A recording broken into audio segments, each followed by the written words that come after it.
Good afternoon. My name is Kate Bennett. I'm a member of the board, filling in for the chair for the next 15 or 20 minutes. Thank you for joining the February 13th, 2025 Economic Development and Industrial Corporation of Boston Annual Board Meeting. At this time, the Boston Planning and Development Agency is hosting a public meeting in a hybrid setting for the health, safety, and accessibility of Boston residents. Hybrid means that our board meetings are conducted in person at City Hall in our boardroom on the 9th floor and virtually via Zoom and Boston City TV. For more information and updates, visit bostonplans.org.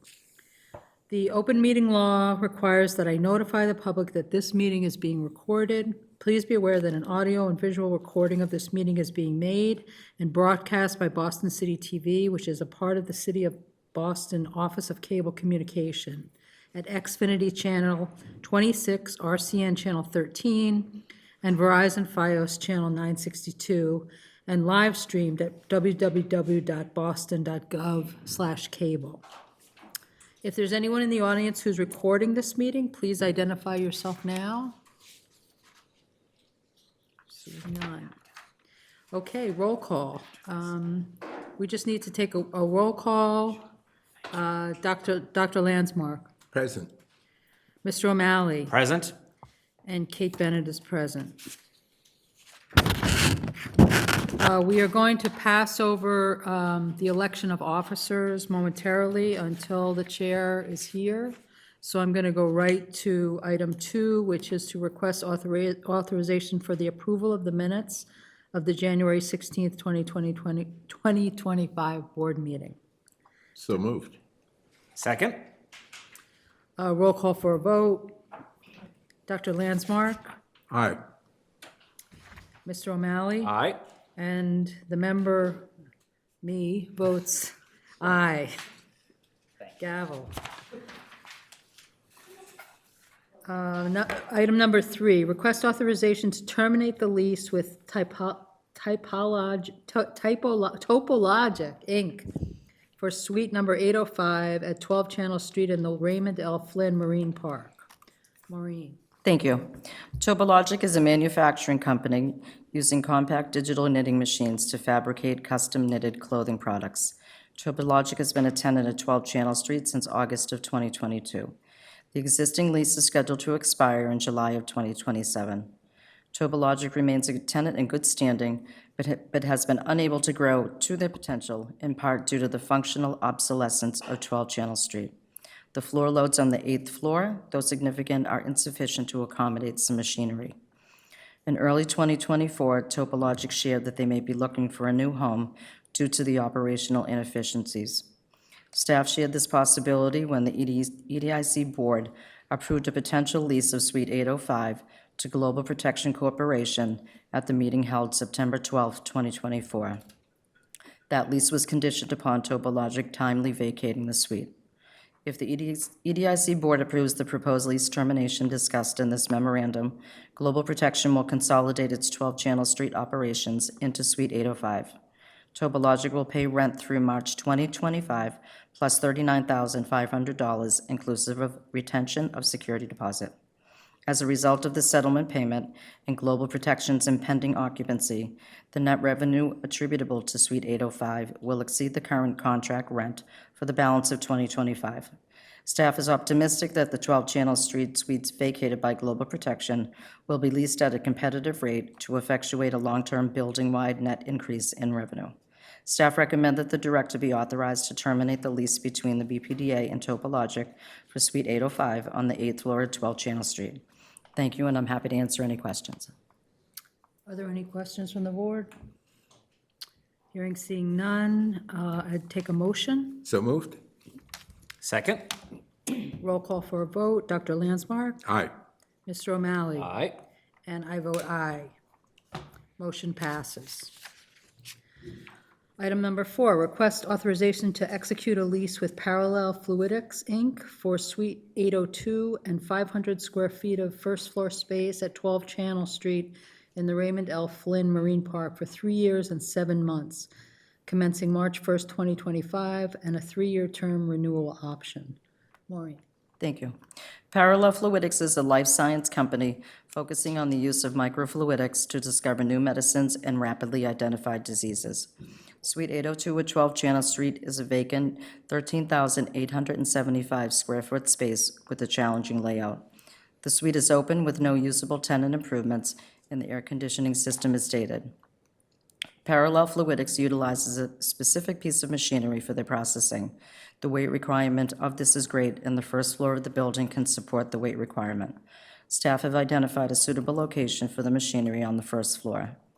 Staff believe that the current market rate for upper floor functionally obsolete industrial space is approximately $17 to $19 per square foot. It is likely that Suite 802 will need an HVAC upgrade, along with considerable tenant improvements. Additionally, the first floor space requires significant climate control. Parallel Fluidics will bear the cost of all tenant improvements, including but not limited to office build-out, painting, and air conditioning installation. Staff propose a 3-year and 7-month term with a 3-year option term, commencing at a rent of $17 per square foot. The lease term will commence March 1st, 2025, with fixed rent starting on October 1st, 2025. The annual fixed rent will increase by $1 per square foot per year. Parallel Fluidics is represented by Honeyman Real Estate. Upon lease execution, Honeyman will be paid a market rate commission not to exceed $65,000. During the initial 3-year term of the lease, BPDA will net approximately $711,500 after absorbing the above referenced real estate commission. Staff is recommending that the director be authorized to execute a lease between BPDA and Parallel Fluidics for Suite 802 and 500 additional square feet on the first floor. Thank you, and I'm happy to answer any questions. Thank you. Any questions from the board? Hearing and seeing none, I'll take a motion. So moved. Second. Roll call for a vote. Dr. Landsmark? Aye. Mr. O'Malley? Aye. And I vote aye. Motion passes. Thank you. Thank you, Maureen. Item 5, request authorization to issue a request for proposals for a climate expert to advise the Boston Climate Jobs Alliance to train and place people in jobs that advance a climate-ready workforce. Jody. Hi, good afternoon, everybody. Thank you for having me here. My name is Jody Sugarman-Brozan. I'm a deputy chief in the City of Boston Worker Empowerment Cabinet, which includes the Office of Workforce Development. I'm here today to request permission to advertise and issue a request for proposals for a climate expert to support the Boston Climate Jobs Alliance. In August of 2024, the Economic Development and Industrial Corporation was awarded a $9.8 million climate-ready workforce grant from the Department of Commerce National Oceanic and Atmospheric Administration, NOAA, for the City of Boston's Office of Workforce Development to create the Boston Climate Jobs Alliance, a coalition of 30-plus stakeholders, including training providers, educators, service providers, community engagement partners, climate experts, and employers. The alliance's work is aimed at filling approximately 1,200 jobs committed by 13 employers in family-sustaining coastal and climate resilience occupations over 4 years. Workers trained through the alliance will be placed in jobs that help advance the city's coastal resilience strategies. With this request for proposal, the Office of Workforce Development is seeking an expert or team of experts with expertise at the intersection of climate change impacts, coastal and climate resilience, and workforce development, who will support the Alliance partners by providing sectoral leads for the coastal and climate resilience strategies under the guidance of the Advisory Board. The estimated contract amount of $145,000 over 3 years, with an option to renew for a 4th year if needed, will be supported by the Climate Ready Workforce Grant provided to EDIC by NOAA. The RFP is scheduled for release in late February 2025. Thanks, Jody. Any questions from the board? Hearing and seeing none, I'll take a motion. So moved. Second. Roll call for a vote. Dr. Landsmark? Aye. Mr. O'Malley? Aye. I vote aye. Do you want to vote on this one? or- Yes, I've read this. Okay. Yeah, aye. Chair votes aye, and the motion passes. Thank you. Switching over the gavel to the chair. Yes, thank you so much. Item number 6, request authorization to issue a request for proposals for a contractor to provide outreach, job coaching, and development services to support the Boston Climate Jobs Alliance. Jody. Thank you so much. I won't go through the entire discussion of what the Climate Jobs Alliance is, but I'm also here to request permission to advertise and issue a request for proposals for a contractor to provide outreach, job coaching, and development services to support the Boston Climate Jobs Alliance. With this request for proposals, the Office of Workforce Development seeks to hire a contractor with expertise in outreach, job coaching, and development to ensure that the target audience, Boston's lower-income residents and residents of color, have access to the training, wraparound services, and jobs created through the Boston Climate Jobs Alliance. The estimated contract amount of $160,000 over 3 years, with an option to renew for a 4th year if needed, will also be supported by the Climate Ready Workforce Grant provided by NOAA. The RFP is scheduled for release in late 2025. Thank you. Thank you. Any questions or comments from the board? Hearing and seeing none, a motion is in order. So moved. Second? Roll call for a vote. Dr. Landsmark, Aye.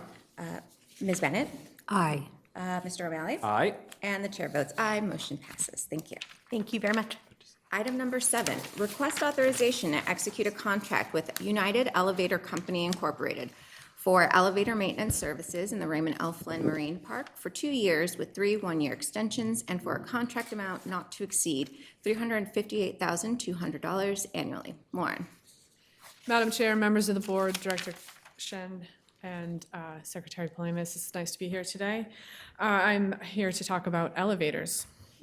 Within the Raymond L. Flynn Marine Park, the EDIC owns and operates a parking garage and a 9-story building.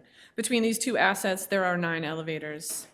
At the December 2024 board meeting, staff sought and received authorization to advertise and issue an invitation for bids for this project. On December 30th, 2024, the BPDA received 2 proposals in response to the IFB. The 2 responsive proposals were from 1, United Elevator Company, Inc., and 2, Fujitec.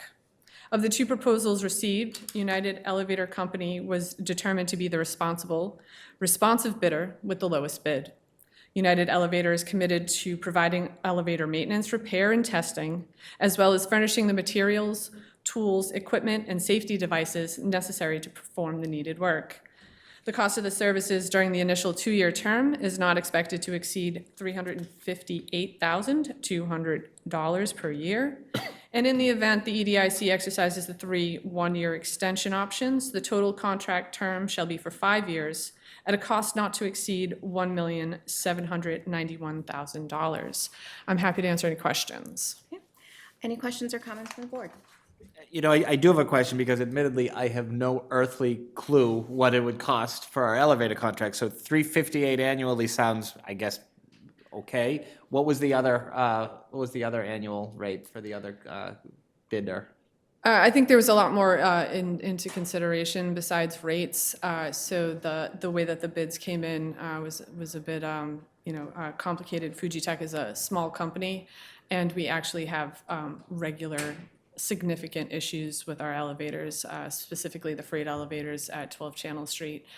We felt that United Elevator gave the lowest price, which wasn't too far off of the other price, but also gave us a better scope and understanding of their ability to manage the projects in the building. Good. And is that what the ballpark of what we expected? Pretty much, yeah. Elevator maintenance is expensive. We only and there's not very many companies that do it. So as we go on with these projects and with the bidding for these projects, we've been doing a lot more significant outreach to make sure that we at least are getting some interest from other companies so they can learn how to get involved in our process and move forward. Great. Thank you. Okay, thank you. Any further questions? Hearing and seeing none, a motion is in order. So moved. Second? Roll call for a vote. Ms. Bennett? Aye. Dr. Landsmark? Aye. Mr. O'Malley? Aye. And the chair votes aye. Motion passes. Item number 8, personnel. Mike. Thank you, Madam Chair, members of the board, Madam Secretary, and Director Shen. We have 2 items for your consideration on the EDIC agenda with the exact details included in the board memos. We have 1 internship in the Office of General Counsel, Jack Leary, And while we technically have one resignation in the planning department, it's actually a transfer, Samantha Roy, who was a transportation planner too, who completed a transfer from the BPDA over to the City of Boston Planning Department. Okay, thank you. Thank you. I'll answer any questions if you have any. Any questions or comments from the board? Hearing and seeing none, a motion is in order. So moved. Second? Roll call for a vote. Ms. Bennett? Aye. Dr. Landsmark? Aye. Mr. O'Malley? Aye. And the chair votes aye. Motion passes. Thank you, Mike. And we're going to move back to item number 1, which is election of officers. So I now will need, sorry. There's a call for the nomination of the chair of the board. I nominate Priscilla Rojas to be chair of the board. Second. Okay. Roll call for a vote. Ms. Bennett? Aye. Dr. Landsmark? Aye. Mr. O'Malley? Aye. And the chair votes aye. Yeah, good. Thank you. I appreciate your votes. Okay. Let's move on to, I need a nomination for vice chair of the board. So I nominate Raheem Shepherd as the vice chair. Second? Roll call for a vote. Ms. Bennett? Aye. Dr. Landsmark? Aye. Mr. O'Malley? Aye. And the chair votes aye. Motion passes. Raheem is now the vice chair. Now I need a nomination for treasurer of the board. Madam Chair, I proudly nominate Kate Bennett as our treasurer. I second that nomination. Roll call for a vote. Ms. Bennett? Aye. Dr. Landsmark? Aye. Mr. O'Malley? Aye. And the chair votes aye. Motion passes. Kate Bennett is now the treasurer of the board. Okay, thank you very much, all. I now need a motion to adjourn this meeting. I move that we adjourn this meeting. Second? Roll call for a vote. Ms. Bennett? Aye. Dr. Landsmark? Aye. Mr. O'Malley? Aye. And the chair votes aye. Motion passes. Meeting adjourned. Moving on to the Boston Redevelopment Authority meeting. Thank you for joining the February 13th, 2025 Boston Redevelopment Authority Annual Board Meeting. At this time, the Boston Planning and Development Agency is hosting public meetings in a hybrid setting for the health, safety, and accessibility of Boston residents. Hybrid means that our board meetings are conducted in person at City Hall in our boardroom on the 9th floor and virtually via Zoom and Boston City TV at the same time. For more information and updates, visit bostonplans.org. The Open Public Meeting Law requires that I notify the public that this meeting is being recorded. Please be aware that an audio and visual recording of this meeting is being made and broadcast by Boston City TV, which is a part of the City of Boston Office of Cable Communications, at Xfinity Channel 26, RCN Channel 13, and Verizon Fios Channel 962. It is also being live streamed at boston.gov/cable. If there is anyone in the audience who is recording this meeting, I ask that you please identify yourself now. Okay, none noted. Thank you. All right, first item on the agenda is election of officers. I need a nomination for chair of the board. I nominate you, Priscilla Rojas, to be our chair. I second. Okay, a roll call for a vote. Ms. Bennett? Aye. Dr. Landsmark? Aye. Mr. O'Malley? Aye. And the chair votes aye. Motion passes, and I accept the role. Thank you. Thank you. Ooh, it's a close call. I now need a nomination for vice chair of the board, please. Oh, and that I nominate Raheem Shepherd as the vice chair. I second. All right, roll call for a vote. Ms. Bennett? Aye. Dr. Landsmark? Aye. Mr. O'Malley? Aye. And the chair votes aye. Motion passes. Raheem Shepherd is... Madam Chair, can I interrupt you? I don't think we did a roll call at the beginning of the meeting. I didn't. Can we just do that really Just quickly? do that real quick. Yeah. Okay. I'm going to do a roll call to officially start the meeting. So roll call, right? Okay. Sorry, I'm a little off. Ms. Bennett? Present. Dr. Landsmark? Present. Mr. O'Malley? Present? And I, Priscilla Rojas, am present. Do I have to redo? No? Okay. So Raheem is vice chair. And I now am requesting a nomination for treasurer of the board. I proudly nominate Kate Bennett of Roslindale as treasurer of the BRA board. Yeah, I'm seconding that one. Roll call for a vote. Ms. Bennett. Aye. Dr. Landsmark. Aye. Matt O'Malley. Aye. Mr. O'Malley. Sorry. Just don't call me late for supper, Madam Chair. Aye. Okay, roll call for, or no, and the chair votes aye, motion passes. Kate is now the treasurer of the board. I'm glad we only do that once a year, because I just, I don't, like, it doesn't work for me. Okay. All right, let's go for item number 2. Request authorization for the approval of the minutes of the January 16th, 2025 board meeting. A motion is in order. So moved. Second. Roll call for a vote. Ms. Bennett? Aye. Dr. Landsmark? Aye. Mr. O'Malley? Aye. And the chair votes aye. Motion passes. Item number 3, request authorization to schedule a public hearing on March 13th, 2025 at 5:30 p.m. or at a date and time to be determined by the director to consider the proposed Harvard University Alston Campus 2025 through 2035 institutional master plan. A motion is in order. So moved. Second. Roll call for a vote. Ms. Bennett? Aye. Dr. Landsmark? Aye. Mr. O'Malley? Aye. And the chair votes aye. Motion passes. Item number 4, request authorization to enter into a license agreement with Lyft Bikes and Scooters LLC for the installation of bikes at 2 locations within the Charlestown Navy Yard for a term of 1 year, commencing April 1st, 2025, and expiring March 30th, 2026, with a 1-year term renewal option. Liz? Thank you, Madam Chair and members of the board. I am here today to request authorization to enter into a license agreement with Lyft Bikes and Scooters LLC for the operation and installation of the Blue Bike stations and bikes at 2 locations within the Charlestown Navy Yard. Blue Bikes is Metro Boston's public bike share program, offering over 4,500 bikes across 500-plus stations in Boston, Brookline, Cambridge, Somerville, and Everett. Blue Bikes is owned and jointly managed by these municipalities. Blue Bike program is managed by Transportation Department and operated by Lyft Bikes and Scooters LLC.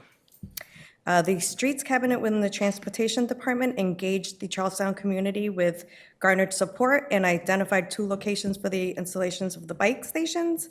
One installation will be near Charlestown Navy Yard Ferry Terminal, and the other will be near the Harbor Walk at Central Wharf. Maps and pictures identifying the proposed locations were submitted with the board memos for reference. Staff recommends entering into a license agreement for an initial term of 1 year commencing April 1st, 2025 to expire March 31st, 2026, followed by a 1-year option term to be exercised at the sole discretion of the director. Thank you, and I am here to answer any questions you may have. Thank you. Any questions or comments from the board? Hearing and seeing none, motion is in order. So moved. Second. Roll call for a vote. Ms. Bennett? Aye. Dr. Landsmark? Aye. Mr. O'Malley? Aye. And the chair votes aye. Motion passes. Thank you. I'll just stay right there. Request authorization to enter into a license agreement with Tufts Shared Services Incorporated for the continued use of parcel R1 in the South Cove Urban Renewal Area, project number R-92, as parking space on a month-to-month basis. Liz? Thank you. BPDA and Tufts have maintained license agreements for the use of parcel R1 as parking since 2017. The parcel is now tentatively designated to Asian Community Development Corporation for the development of a mixed-use building. With full disclosure of the pending development, Tufts has requested continued use of parcel R1 for as long as possible. Given the uncertainty regarding the timeline of due diligence, financing, lease negotiations, and groundbreaking, staff is proposing a month-to-month license agreement with a 60-day notice to vacate. The month-to-month agreement will remain in effect until terminated by either Tufts or BPDA with a 60-day notice. The fixed rent for the initial term will be $19,487 per month. Thereafter, the fixed rent will increase by 5% annually on the anniversary, as long as the agreement remains in effect. And thank you. I am here to answer any questions you may have. Questions or comments from the board? Hearing and seeing none, a motion is in order. So moved. Second. Roll call for a vote. Ms. Bennett? Aye. Dr. Landsmark? Aye. Mr. O'Malley? Aye. And the chair votes aye. Motion passes. Item number 6, request authorization to amend the lease with Navy Yard Plaza Development Associates 39 LLP for Building 39 in Charlestown, Navy Yard. Liz? Navy Yard Plaza Development Associates 39 LLP, whom I'll refer to as NYPDA moving forward, have been tenants since 1987, leasing building number 39 in the Charlestown Navy Yard. The existing lease is scheduled to expire in 2067. Building number 39 lease permits the premises to be utilized for a mixture of office, commercial, retail uses, and was just recently amended for the first time to allow early childcare education. Unfortunately, the building continues to suffer from higher than acceptable vacancy rates, in no small part due to current oversupply of Class B office space buildings in the Boston market. In 2024, NYPDA was experiencing significant cash flow shortfalls, and as a result, became delinquent in rent to BPDA.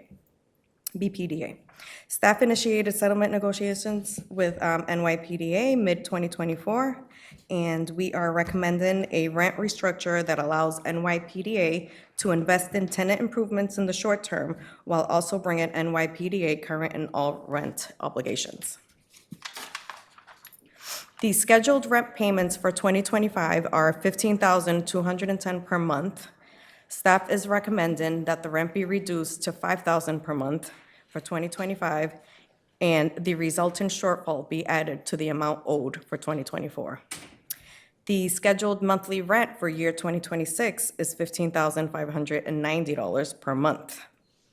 The accumulated rent owed will be treated as a loan and amortized over a 5-year term at 7.5% interest. The monthly debt service for the loan is $6,158, which will be added to the scheduled rent for 60 consecutive months until December 1st, 2023, at which time the debt will be settled in principal and interest completely paid. There is no prepayment penalty, but the total amortized value over the 60-month payment period must be paid in full with no deduction. A chart detailing the revised rent structure was submitted with the board memo for reference. We feel that this is a fair way to resolve this while Class B office market continues its slow recovery from COVID-related market slowdowns.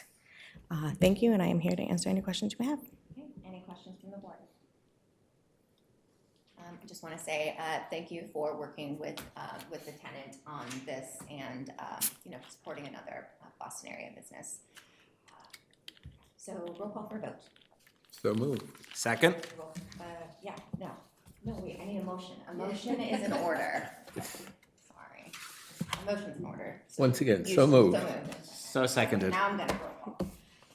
Ms. Bennett. Aye. Dr. Lansmore. Aye. Mr. O'Malley. Aye. And the chair votes aye. Motion passes. Thank you. Thank you. All right. I'd like to recognize Councillor Durkin, who's joined us. The floor is yours. Should you like to make a comment? Thank you so much for letting me go out of order. We have a couple of community events tonight. I'm commenting in support of 2 projects, so I'll just start with the first. And I will be brief. I've sent longer comments to the secretary. So, dear Cho Rojas and members of the board, as city councilor for District 8, I'm pleased to support the updated proposal at 69 to 81 Kilmarnock Street. The thoughtful modifications specifically enhance the project's benefits to the West Fens community while aligning the city's housing and sustainability goals. Samuels and Associates has a strong track record of responsible development. In the Fenway, they have consistently engaged with the community and adapted their projects to better meet the neighborhood's needs. I appreciate their willingness to meet with residents, hear feedback, and refine their developments in a way that reflects community priorities. My district faces an acute affordability crisis, and the increase of inclusionary development units from 13% to 17% on this project is a meaningful step towards meeting our community's housing needs. The project's 89 units, an increase from the previously approved 77, are much needed, and I think that the Boston Children's Hospital is a great partner on this project. Additionally, appreciate the proponents' intent to construct both components of these projects separately, and I know that community has asked for them to be developed concurrently. I know I've spoken with Samuels and Associates, and I know if they can make the funding work, they will do that. Beyond housing and environmental sustainability, this project builds on past contributions to affordable housing in the Fenway, including a pivotal $6 million contribution to Newcastle Saranac Apartments and previous IDP commitments that have preserved and expanded affordability. One of the ongoing challenges in the Fenway is balancing housing affordability between students and long-term residents. While students bring energy and vibrancy to the neighborhood, it's crucial that the Fenway remains a stable, diverse, and livable place for families. And I do encourage the proponent to implement leasing policies that prioritize long-term residents. I appreciate the developer's continued engagement with the community on all projects. Thoughtful engagement strengthens projects like this and ensures they serve the best interests of the residents they impact. I remain hopeful that Samuels and Associates, as they have on other projects, will continue working with the community on their project's timeline and long-term impacts. I encourage the board to support this proposal. And the second is on 142 St. Mary's Street, which I know has had a long process, and I appreciate the dedicated work of the Impact Advisory Group. The many community members who have engaged in this process over time is great, and I firmly believe that the community's involvement strengthens development projects. I'm encouraged by the thoughtful dialogue that has taken place here. Obviously, this is on the Brookline-Boston border, so there's been a lot of different community members that have come forward for this project. This will greatly improve the use. Right now, it's a parking lot and a parking garage, and so housing going in there is incredible. The proponent has made specific adjustments in response to community and City of Boston feedback, including a dedicated pedestrian connection to the MBTA's Fenway Station, enhancing accessibility for neighborhood residents, increased open space, 15% inclusionary development units, ensuring that there'll be more affordable housing. They moved up from 13%.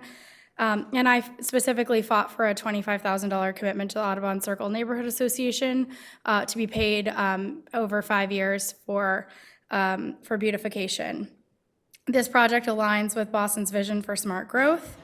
I am particularly pleased that this project complies with the Parks Frontage Ordinance, reinforcing the importance of green space connectivity within the Fenway. I recognize that some concerns remain, and I'm committed to working with the neighborhood to address the following challenges. A nearby intersection frequently experiences puddling and ice buildup, creating hazardous conditions for pedestrians. I will work to make sure the area is graded to improve drainage and safety. I strongly urge that the planned repaving of the nearby roads be postponed until after construction is complete, based on community feedback, to avoid premature damage from heavy equipment and construction activity. And we need to ensure that nearby streets are not overly burdened by additional vehicles. I think that the MBTA connection will help with that, and hopefully people will be using that often. I will be advocating for further refinements to the pedestrian walkway as part of the MBTA process. While no project is without its complexities, I believe that this development is a strong step forward to create a more connected and accessible neighborhood. I urge the board to approve this tonight, and I look forward to continuing the conversation with residents and stakeholders to make sure we are continuing the conversation in a way that benefits the neighborhood. I do want to mention that I do think the community should have been involved earlier in the process with the MBTA connection.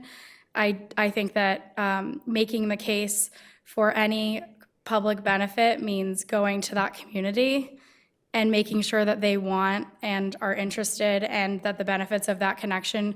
And I just want to say to the community, I support this project, I support the benefits of it, but I think one thing that I should have done in this process is make sure that BTD met directly with residents about this connection. But having just been a counselor for a year and a half, I'm living and learning in this, and I will do better next time. So look forward to, hopefully the board will also approve this project tonight. So thank you so much. Thank you. Thank you, Councilor Durkin. We appreciate your input. All right, item number 7. Request authorization to execute a contract amendment with Claire Wise Architects, LLP, doing business as WXY Architecture and Urban Design, for consultant services related to the Beacon Park Yard Regional Framework Plan in the amount of $60,000, and to extend the contract term by 6 months through June 30th, 2025. Ben. Thank you, Madam Chair, members of the board, Madam Secretary, and Director Shen. As mentioned, my name is Ben Zunkler, and I'm a senior planner with the City of Boston Planning Department. I'm here today on behalf of department staff to request approval to amend the current Beacon Park Yard Regional Framework Plan Consultant Services Contract with Claire Weiss Architects, doing business as WXY Architecture and Urban Design, in an amount not to exceed $60,000 for a new contract total not to exceed $300,000, and to extend the term of the contract through June 30th, 2025. On September 14th, 2023, the board authorized the director to enter into a contract for consultant services for planning design tasks to study future redevelopment potential of Beacon Park Yard and its impacts. The Beacon Park Yard Regional Framework Plan will result in framework level planning for all of Beacon Park Yard, which establishes a shared vision for the region, city, community, and Harvard University, as well as zoning parameters that include the area surrounding the proposed West Station. On November 2nd, 2023, the consultant and BPDA entered into the consultant services contract. This amendment will accommodate 2 additional iterations on the 3 draft scenarios necessary to develop the Beacon Park Yard Regional Framework Plan. Thank you, and I'm happy to answer any questions you might have. Okay, thanks, Ben. Any questions or comments from the board? Straightforward. Yeah, I need a motion. So moved. What's wrong with me? Second. Okay, roll call for a vote. Ms. Bennett? Aye. Dr. Landsmark? Aye. Mr. O'Malley? Aye. And the chair votes aye. Motion passes. Thank you, Ben. Thank you. Appreciate everybody's patience. I'm a little off my game today, but. All right, item number 8, request authorization to execute a contract amendment with Kleinfelder Northeast Incorporated for design services related to the flood resilience planning and feasibility study at Long Wharf in the downtown Wharf District for a contract amount not to exceed $937,517.90, and to extend the contract term through June 30th, 2025. Benjamin? Thank you, Madam Chair, members of the board, Director Shen, Secretary Palimas. Long Wharf, next slide, please. Long Wharf is one of the most recognized places along Boston's waterfront. It is important for many reasons, including open space, Boston's rich maritime history, a gateway to the Harbor Islands, the largest water transportation terminal in the city, and an important section of Harbor Walk. It houses key buildings like the Chart House and Marriott, and sits above important infrastructure like the Blue Line Tunnel and other utilities. It means many things to a wide variety of stakeholders. Long Wharf is also at risk to sea level rise and coastal storms, and frequently experiences flooding and disruption to activities. For the past 2 years, we have engaged with the community, tenants, and property owners on a vision to adapt and protect the wharf, while also integrating the site into a district line of defense, which protects downtown Boston from future flooding events. We are seeking additional funds and time to continue the good work and develop a plan that not only protects but enhances Long Wharf as a magnificent piece of our public realm. Next slide, please. As you can see here, we are very near the conclusion of the project. This extension and funding will allow us to wrap up by spring 2025 and publish our report shortly thereafter. This concludes my presentation, and I'm happy to answer any questions you might have. Okay, any questions or comments from the board? All right, hearing and seeing none, a motion is in order. So moved. Second. Roll call for a vote. Ms. Bennett? Aye. Dr. Landsmark? Aye. Mr. O'Malley? Aye. And the chair votes aye. Motion passes. Thank you, and good luck with wrapping up that project. Thank you. Super important.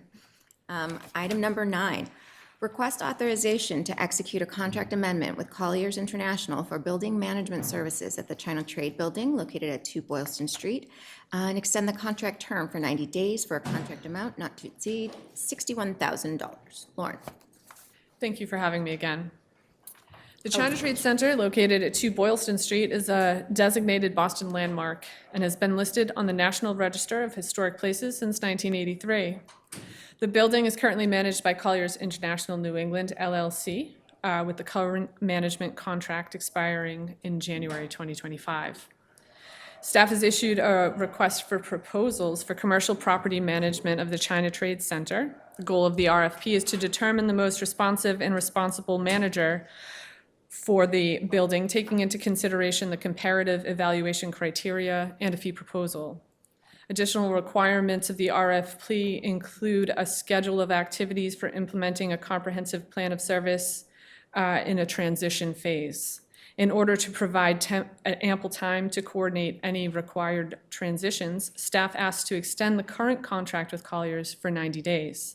This will allow staff to take into account operational risk and minimize disruption or negative impact to the day-to-day operations of the China Trade Center through the RFP process. Bids will be received on February 19th, and I look forward to being in front of you next month with a decision about who the correct proponent is for our next contract. The current contract was approved for $664,543 for the initial term for the 3 years. The estimated extension cost for the 90 days is not expected to exceed $61,000, and that is for the management services of the building. I'm happy to answer any questions. Thank you. Any questions or comments from the board? Hearing and seeing none, a motion is in order. So moved. Second? Roll call for a vote. Ms. Bennett? Aye. Dr. Landsmark? Aye. Mr. O'Malley? Aye. And the chair votes aye. Motion passes. Thank you so much. Thank you. All right. Madam Chair, I'm recusing for this one. Yes, thank you.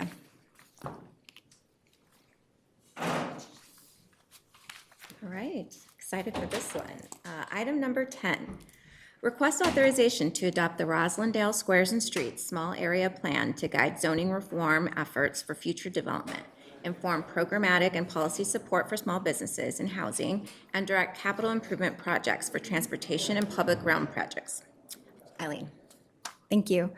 Good evening, Chair Rojas, board members, Director Shen, and Secretary Polimas.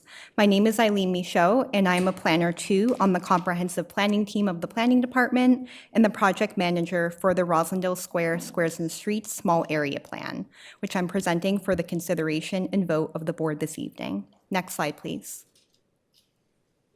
First, I'll start the presentation with a brief background on Squares and Streets in the Roslindale Square study area. Next slide.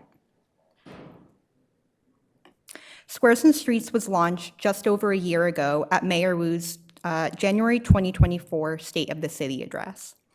Squares and Streets, as a citywide planning and zoning initiative, contributes to the goal of ensuring Bostonians have access to housing in neighborhoods with everyday resources and services. This is achieved through pairing housing growth in areas of the city that already supply an abundance of commercial, civic, cultural, and transportation resources. The outcomes of Squares and Streets plans, or small area plans, focus on delivering zoning reform and coordinated near-term investments across city departments in these areas. Next slide, please.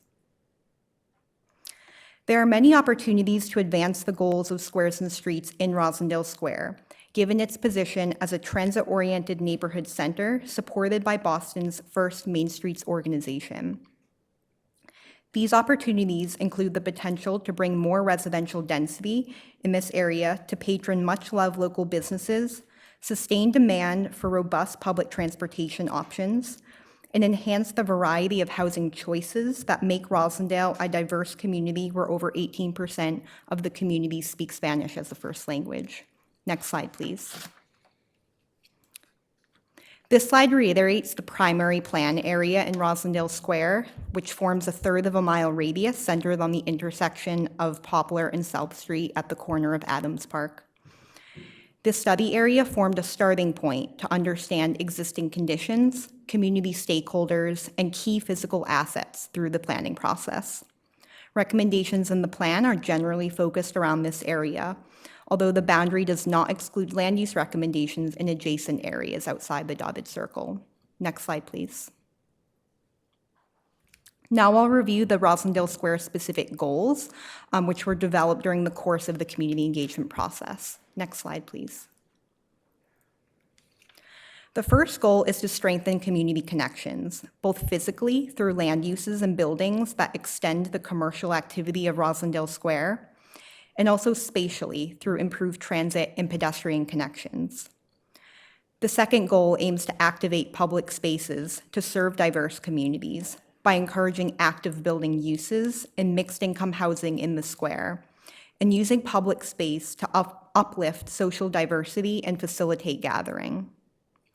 The final goal is to encourage growth while adapting to existing urban form, which balances the desire for new, larger-scale land uses while maintaining the utility of existing buildings of historic, cultural, and social significance. Next slide, please.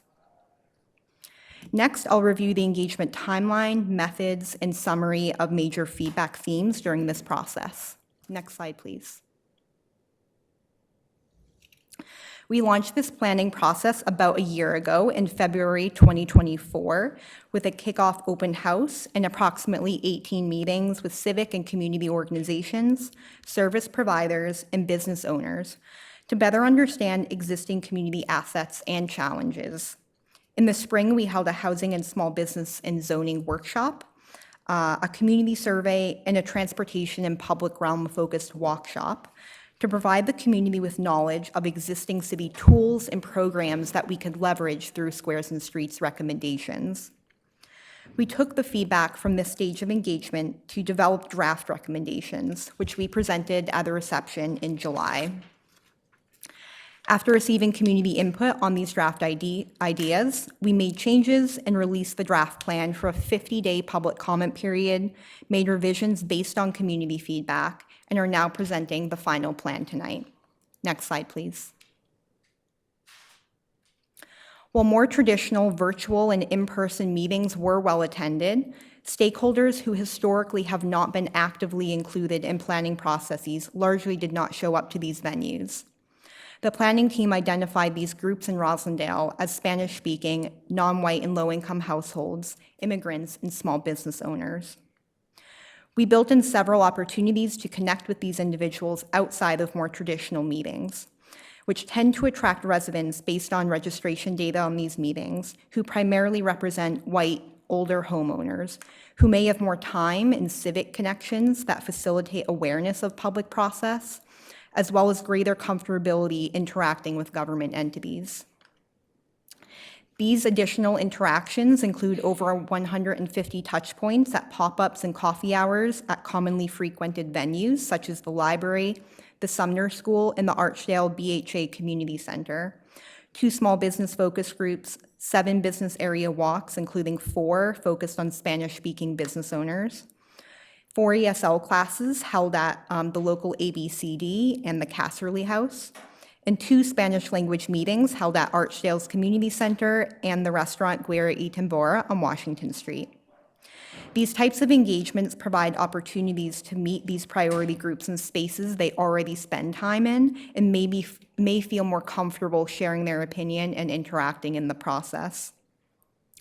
It also meant that we consistently worked to sustain these relationships, which was not without its challenges due to the day-to-day realities of social, economic, and political challenges of hard-to-reach populations. While we acknowledge we can always improve the representativeness and spread of our engagement, the project team feels proud of the relationships we cultivated and believe that our plan reflects the shared priorities of the community. Next slide, please. This slide summarizes some of the key themes we heard during the course of the year-long planning process, which help prioritize recommendations in the plan.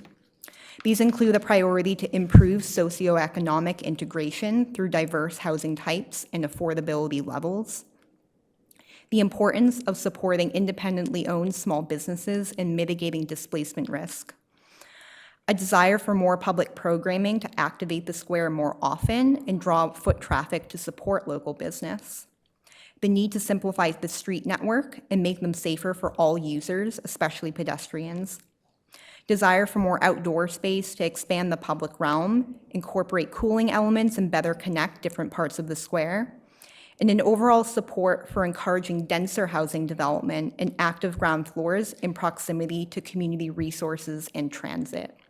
Next slide, please. Now we're going to get into the plan recommendations, starting with a review of the contents in the plan. Next slide, please. Recommendation chapters are organized by 6 topic areas: a land use and design framework, housing and real estate, small business, arts and culture, and a transportation and open space public realm chapter. Next slide, please. The land use and design framework, seen on the slide, is derived from land use and urban design analysis, as well as learnings from community engagement. The framework envisions a mixed-use community and commercial core centered around Adams Park, with more opportunity to build denser housing and significant public realm creation. This core is connected to major gateway streets highlighted in yellow, leading into the square, along which smaller commercial nodes, highlighted in lighter red, are envisioned as an extension of the commercial amenities concentrated in the center of the square. Next slide, please. The land use and design framework recommends where future development should happen and what that development should look like in terms of scale, land use, and urban form. Next slide, please. In Rosendale Square, the framework recommends where future land uses, scales of new development, new buildings, infrastructure and community amenities near or associated with developments that together provide continuous and growing housing opportunity, as well as pedestrian local activity that increases customers and visitors to businesses in and near the area. Next slide, please. Implementation of the proposed land use and design framework happens in two ways. The first is through a zoning map amendment, which is anticipated to be released tomorrow, February 14th, and subject to a 45-day public comment period and several engagements. The second application of the land use and design framework is through design guidelines that will be applied in design review for all projects proposed within the Squares and Streets zoning district. Next slide, please. Recommendations for housing and real estate aim to yield more deeply affordable housing in larger income-restricted housing units for housing developments subject to inclusionary zoning requirements. Tools in the forthcoming citywide anti-displacement action plan are called out to support the creation and preservation of affordable housing to maintain a truly mixed-income community. Due to significant community feedback regarding the importance of maintaining parking in the Taft Hill Municipal Parking Lot, which provides parking for the local business district and community events, the plan envisions the continued use of the parking lot as a shared community resource. Next slide, please. Recommendations for small businesses encourage desired commercial uses through new development and adaptive reuse that create more spaces for community gatherings, such as cafes and sit-down restaurants. Implementing a citywide tracker for commercial vacancies and pairing it with support to fill these spaces addresses the community goal to enhance the vitality and foot traffic supporting the district. Finally, the recommendation to provide technical assistance for cooperative ownership models will support the long-term stability of independently owned businesses in the square. Next slide, please. Recommendations for arts and culture facilitate more activity in existing public spaces, such as the recently completed Burt Street Plaza, where we recommend issuing a location-specific entertainment license to make programming in this space more equitably accessed and more frequent. The recommendation to establish a public art maintenance fund with Rosendale Village Main Streets leverages the opportunity for creating new public art with a trusted community organization. Finally, the opportunity afforded by restoring the two-way directionality of Washington Street makes it possible to involve community groups in placemaking within newly traffic-calmed areas like Poplar Street. Next slide, please.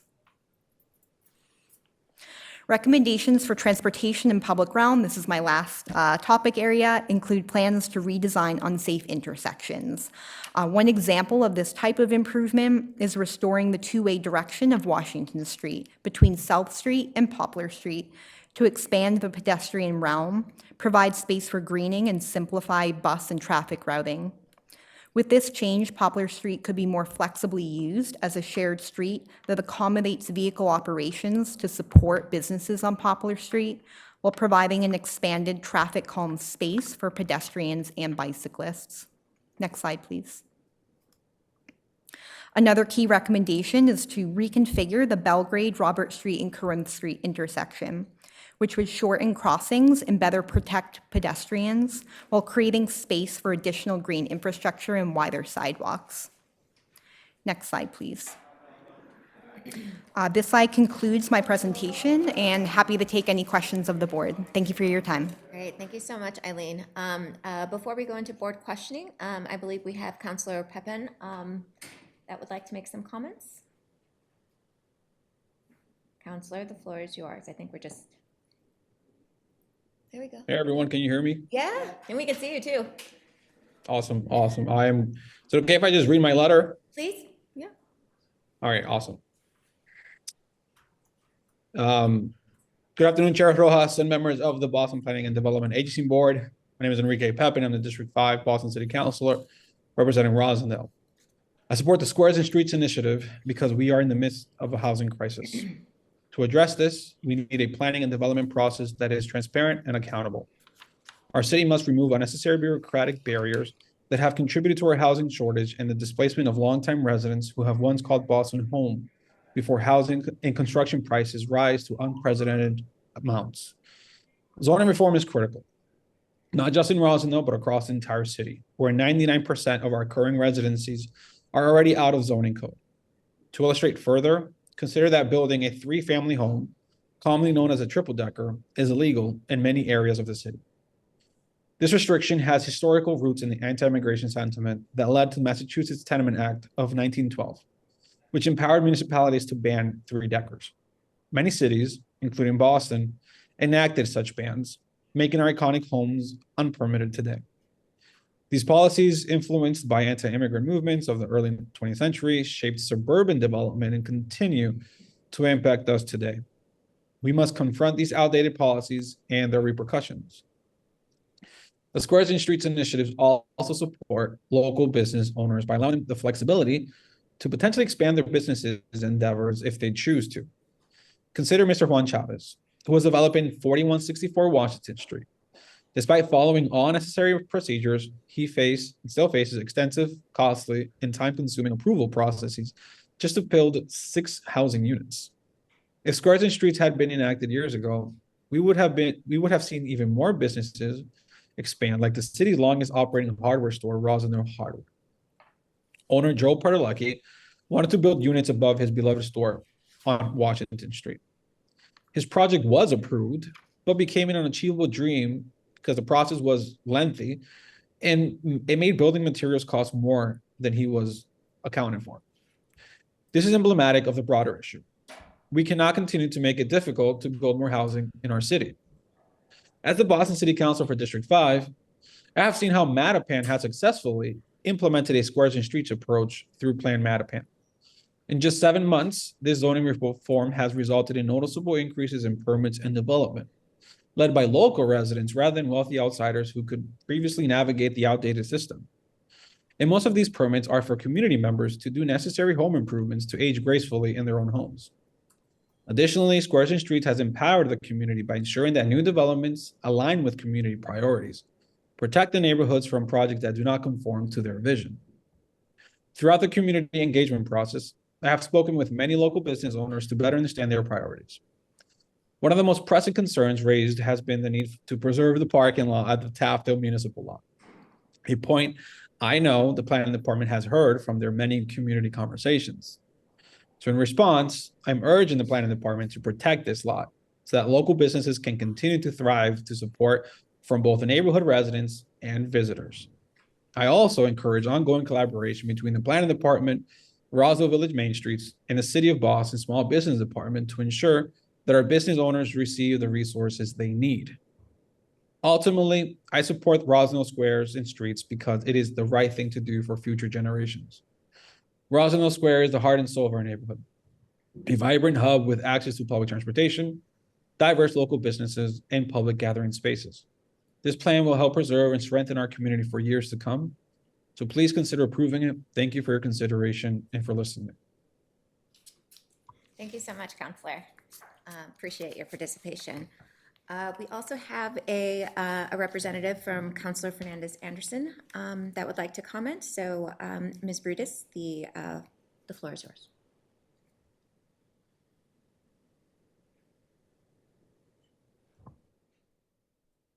Ooh.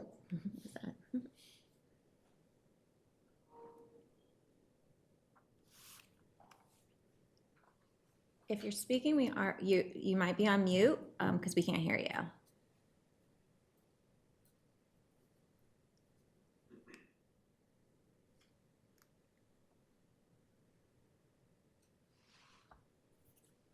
Angie, we can't hear you. It does look like you're unmuted, but we aren't able to hear you.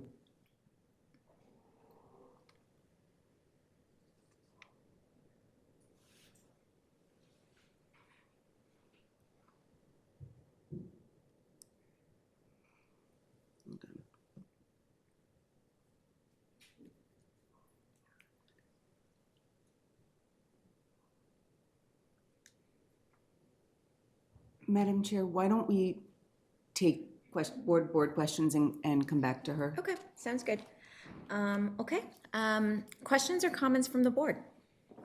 A couple of comments. First off, I want to thank Eileen and Caitlin and your teams. This was a Herculean effort, and it was done incredibly well.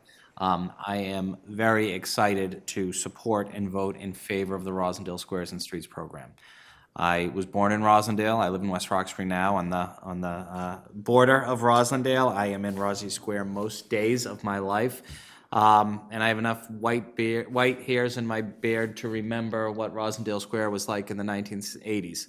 Not old enough to remember the 1970s, but in the 1980s. And I remember our first District 5 councilor, Tom Menino, who was adamant about bringing in new restaurants and supports and establishing the first Main Streets program. And my word, how Rosendale Square has changed in that time for the better. It's diverse. It is among the best restaurants in the city of Boston. I would put Rosy Square up against the North End any day of the week. And it's just a vibrant, welcoming, diverse community, and this will help that grow.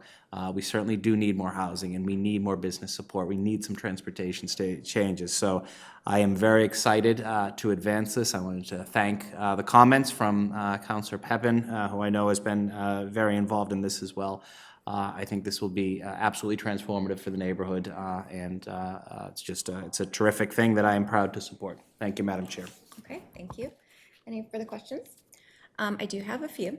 I want to acknowledge that we have received many comments and letters regarding our outreach methods to residents and communities that aren't typically engaged in our meeting evening structure. Can you just go back and reiterate what did we what are some of the things that we did outside of the meetings that to address that challenge? Yeah, absolutely. Thank you for the question, Chair Rojas. So as I mentioned in the presentation, a lot of our more traditional meetings, whether they were virtual or in person, early on in the process, we recognized that they were not attracting groups in the neighborhood who typically have not been included or actively included in past planning processes and decisions. And so the reason for all of the diverse engagements that we did was to kind of meet people where they were at.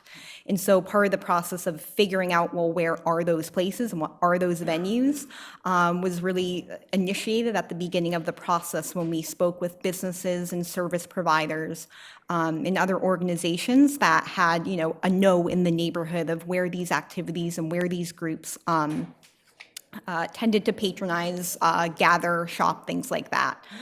So for that reason, we did tabling at various locations that are well-trafficked, like the library, the farmers market, which is one of the best farmers markets in the city, in my opinion, and a lot of people agree. So it's a very good place to table at.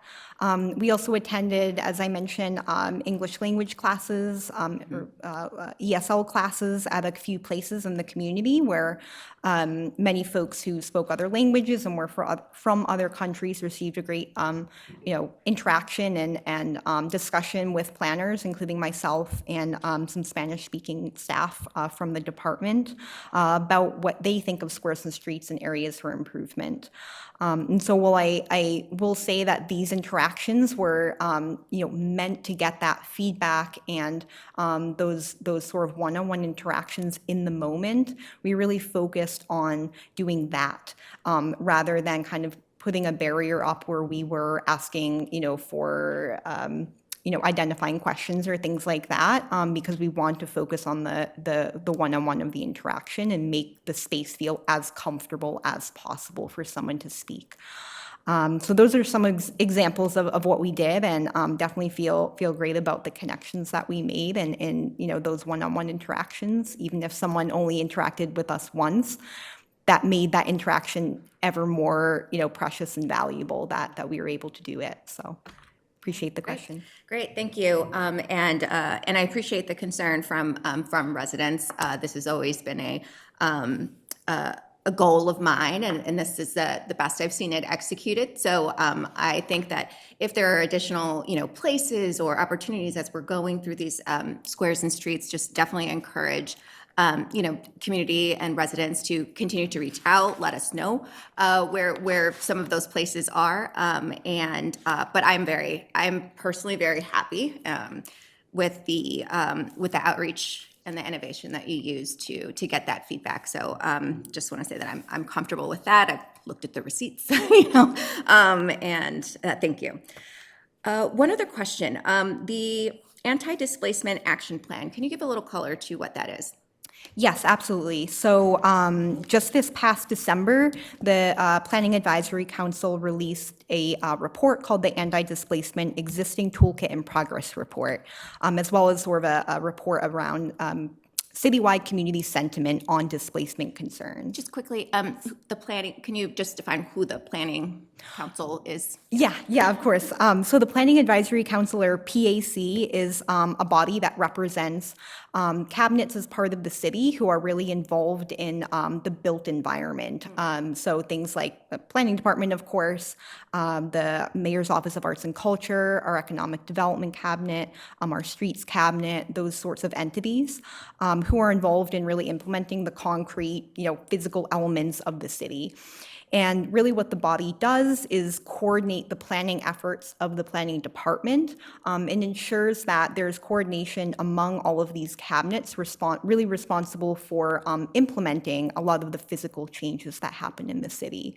So one of their first real priorities was this anti-displacement action plan, which we've released the existing toolkit and progress report for.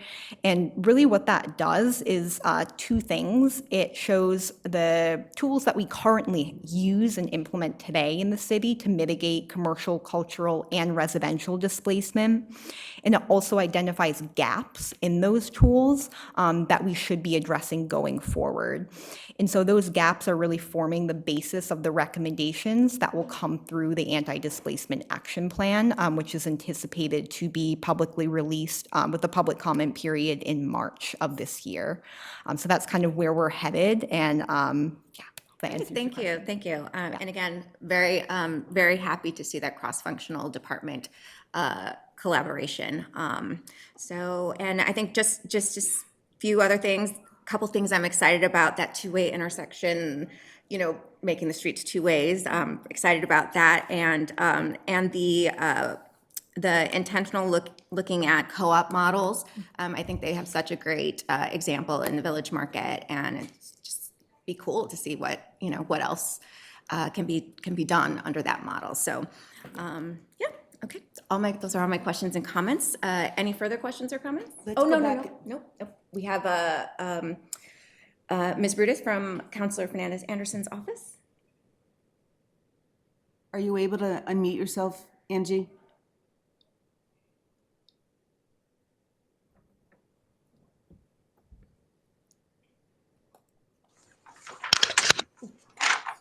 I think so. I think we got, that was close. Hello, everyone. Can you hear me? Yes, we can. We can hear you. We can see you. Perfect. Hi, thank you so much for your time to the board. And thank you for your patience as I got my computers systems together. Thank you for the presentation. I just want to read a letter on behalf of Councilor Anderson, if that is okay. Please. Okay, I'm going to read it as it is written. Letter requesting a deferral for the Rosendale Squares and Streets Small Area Plan, to whom it may concern. I am reaching out to emphasize concerns raised by many community members regarding the outreach and engagement process for the Squares and Streets Plan. While the Planning Department has hosted a variety of traditional and non-traditional community events, many residents and business owners who will most be affected by these changes have not, or feel that they have not been adequately reached, and they feel as if their voices have not been meaningfully incorporated into the process. Ensuring that those most impacted are actively engaged is a fundamental community standard. While there is broad recognition of the urgent need for more housing, particularly affordable housing, Fairness must remain at the center of this effort. The need for development should not come at the cost of sidelining critical stakeholders. The process must allow sufficient time and effort to ensure that the perspectives of all community members, especially those facing the greatest impact, are fully considered. I urge the BPDA to take additional steps to enhance outreach efforts and ensure a more equitable and inclusive planning process moving forward. The councilor welcomes the opportunity to discuss how she can collaborate to achieve these goals. Thank you all so much. Okay, thank you. All right, last call for questions or comments. All right, hearing and seeing none, a motion is in order. So moved. Second. Roll call for a vote. Dr. Landsmark? Aye. Mr. O'Malley? Aye. And the chair votes aye. Motion passes. Thank you, Eileen. Great Thank job. All right. Item number 11. Report on Zoning Board of Appeal recommendations between October 1st, 2024 and December 31st, 2024. Rachel. Hello. Just 1 second to get started. Thank you so much, Madam Chair, members of the board, Director Shen, and Secretary Polimis. My name is Rachel Elmkeys. I'm a planner 2 here on the zoning reform team, and I'm going to be walking you through our Zoning Board of Appeal quarterly report. Next slide, please. So 153 recommendations were written over the course of the last quarter. Most of them were for approval, and just like last quarter, the most common violations were for excessive floor area ratio and an insufficient side yard. Next slide, please. So for ZBA decisions, approval was the most common decision. Compared to the same quarter last year, we did see approval decisions rise by around 15%. Citywide, there is one exciting development to share. One of the aims of zoning reform is to rewrite the code so that it operates better as a regulatory tool, which would reduce the need for case-by-case zoning relief at the Zoning Board of Appeal. So in line with that, we're seeing a drop in median days between when people apply for zoning relief and when they receive a decision on it. In 2023, median days at the ZBA was 182 days, so that's a long time, around 6 months. And in 2024, it was 116 days, which saves proponents about 2 months, and that's pretty significant. It's not just time savings, it's money savings too, since getting through the zoning relief process often requires hiring architects and an attorney. Next slide, please. Now, building off Councilor Pepin's comments, I'd like to take this report in a slightly different direction. So it's been about a year since some of the new zoning in Mattapan took effect, and I wanted to take a look back with you all and discuss some of the changes and what the preliminary data we have is showing about the early impacts of those changes. 3 big changes to keep in mind as we're going through the new zoning. So the first is land use and dimensional table updates and the consolidation of residential subdistricts. The second piece here was allowing ADUs without special approval if the requirements in Article 2 and in Article 60 were met. And the third piece was squares and street zoning. So that was made effective back in May, and it consolidated and updated allowed land uses along Blue Hill Ave, Mattapan Square, Cummins Highway, and River Street. Next slide, please. So as we were thinking through how to best track the effects of some of these zoning changes, there were 2 key questions that we were really trying to answer. And the first was where. So within what exact boundaries were these zoning changes happening? And the second piece was when. So what's the cutoff date for when we're evaluating a project under the new zoning versus the old zoning? And those 2 questions really informed our approach to a new pilot project called the Zoning Reform Impact Tracker, which is available publicly online on Analyze Boston for download and review. And it's roughly 1,000 long-form permits from the Inspectional Services Department, who we worked with on this project, as well as the citywide analytics team, to automate this data coming into Analyze Boston. It's updated daily. with no, additional back-end work.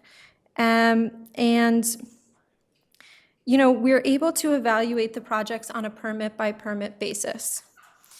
The data set really seeks to evaluate the impacts of zoning changes in Plan Mattapan in terms of requests for zoning relief. So are these going up or down? Housing production, ADU production, and permitting times tied to specific projects, among other things. Next slide, please. So a couple of big firsts with this data set. This is the city's first measure of by right development as a proportion of total development. And the reason why this is really important was before we only understood which projects were being held up by the zoning relief process, but we didn't have the total permits. So we weren't able to understand change over time. And now that we have the total set of permits, we're able to disaggregate the information from how construction changes from quarter to quarter. So that was a really big thing for us. The other piece is the first public tracking of proposed and permitted ADUs. Like I said, times to permitting on a project-by-project basis. It's really important for us to understand how, if at all, rezoning is impacting that. And lastly, we now have a measure for abandoned or dropout permit applications. We want to understand not only where we're doing well, but where in the process folks are dropping out, so we can target that pain point for potential future improvements. Next slide, please. So a couple of key takeaways in Plan Mattapan that I just want to run through here. We are seeing fewer people seeking a permit having to go through the zoning relief process. So we have preliminary figures showing that by right permit applications, and again, those are applications that don't have to go through the relief process that costs thousands of dollars in 4 to 6 months. That number of applications has gone down by 30%. Next slide, please. We are also seeing indications that the new zoning is doing a better job at matching existing buildings and land uses, and we're seeing that by tracking the amount of zoning refusals that deal with variances. And as a reminder, variances are needed when a building sort of exceeds dimensional requirements or when you have forbidden uses. Next slide, please. So we do have a preliminary Squares and Streets takeaway in the area where the new Squares and Streets districts apply. New zoning has meant less time waiting for a building permit. We are seeing that the median time from permit application to permit issuance has dropped by 18 days for applications filed after Squares and Streets zoning became effective. And again, this is an apples to apples comparison, so we're looking at the exact same area. Next slide, please. So often when it comes to things like zoning changes, I think it's helpful to look at how that appears in real life for folks. Using the zoning reform impact tracker, I found a story that does a good job illustrating the impact of some of these zoning changes. And I'm going to be anonymizing many elements of the story here just to protect the privacy of the homeowners involved. So in Mattapan, there was a house built more than 100 years ago, and a married couple lived there. And a few months after the new residential zoning was passed in Mattapan, this woman reached out to ISD, and she was looking to make a small modification to her home in order to be able to take care of her husband who had experienced a medical event, and some changes needed to be made to the home in order for her to take care of him. Previously, the home was in a 2-family, 5,000 sub-district. And her application would have triggered violations for issues not even related to making this small change to the home. So it would have triggered a side yard violation. It would have triggered a violation for excessive floor area ratio because in terms of the code, it was considered to be too large, even though the home was built more than 100 years ago. And with the new zoning, she was in the residential 2 sub-district, which allowed more flexibility for side yards and used lot coverage instead of floor area ratio, allowing a little bit more flexibility. So she basically was able to sidestep those violations as a result of us adjusting the zoning to better fit what buildings actually look like in the district.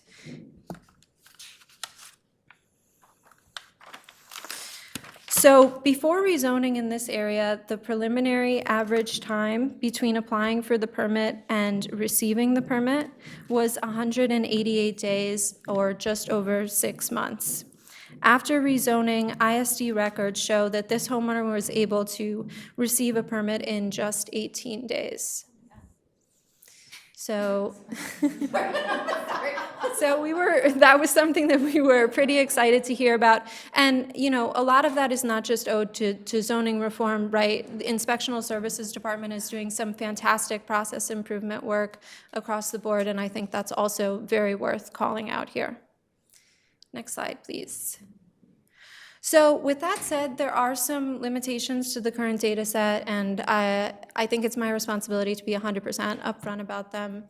One is that what we've seen is that it's currently undercounting internal ADUs, and we're working directly with the Mayor's Office of Housing to address that, and hoping that by the time we release the citywide data set, which has about 35,000 times more records, so it goes from 1,000 records to 35,000 records, we will have resolved that error. The second piece is that we are seeing some missing data for time to permitting and the number of days at the ZBA. That's being caused by an issue with a related query, and we're actively working with the developer at Analytics to address that. Next slide, please. Thank you all so much for your time. Happy to take any questions. Great, thank you. Questions or comments from the board? Congratulations on the reduction in wait time. That's great and something we should absolutely celebrate. I love these. I enjoy these. It's good to sort of keep track of it and sort of see what's happening. I'm curious if for future ones, could you have a number? You know the side where it shows approval, deny without prejudice. It's broken down by percentage. Yeah. Just curious what the numbers that would correlate with those would be as well. I don't have them on me right now, Oh, but I I can don't certainly need to know follow. now. I just mean If in for the future future, yeah. presentations, Yeah. absolutely, yes. Thank you. Perfect. Thanks. Great. Additional questions or comments? Wow, obviously. This really excites me. The zoning reform impact tracker on Analyze Boston, like, wow, just groundbreaking. I know how hard it is to collect data, you know, make sure it's clean, right, before you can actually analyze that, and then to actually turn it into information, right, that is usable, that in real life means something. Just fabulous job. And great storytelling. Thanks so much. Yeah, just Thank you so appreciate much. it. We don't vote on this, so appreciate the update. Looking forward to next quarter. Okay. Thank you all. Thank you. Thank you. All right, item number 12, request authorization to enter into an affordable housing agreement for the proposed creation of one IDP homeownership unit located at 10 Woodford Street and to take all related actions. Andy. All right. Thank you, Madam Chair, Director Shen, Secretary Bolhemus, and members of the board.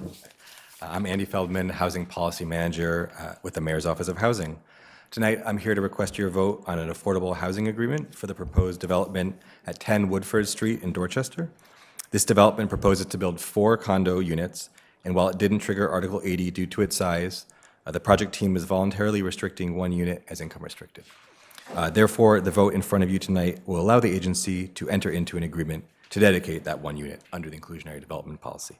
Happy to answer any questions you may have, and thank you. Thank you. Questions or comments from the board? Hearing and seeing none, a motion is in order. So moved. Second? Roll call for a vote. Ms. Bennett? Aye. Dr. Landsmark? Aye. Mr. O'Malley? Aye. And the chair votes aye. Motion passes. And thank you to that developer for volunteering to address our housing needs.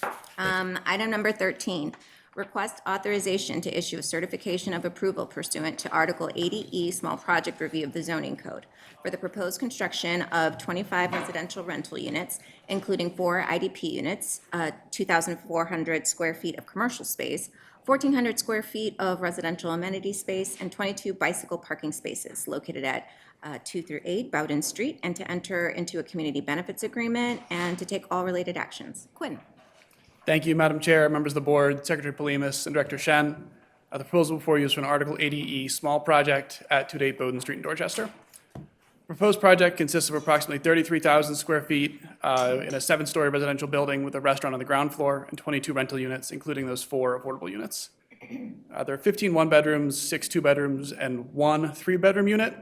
I'd also like to flag for board members that the conversion of a 2-bedroom unit to a 3-bedroom unit was a recent change that happened after the board members received their draft materials last week in response to conversations with the district city councilor. The planning department sponsored and held a virtual public meeting on December 4th, 2024 via Zoom that was advertised in local newspapers, posted on the planning department website, and a notification was sent out to the subscribers of the planning department's Dorchester neighborhood update list. The project's received extensive support both in the meeting and through submitted comments, and has letters of support from 2 local civic associations, Four Corners Main Streets, Representative Worrell, Representative Holmes, Senator Collins, and Council Worrell. I just want to thank everybody who contributed their time towards improving this project. I'll now turn it over to my colleague, Jason McDonald, who will go through the planning context considered in the review of the project. Thank you.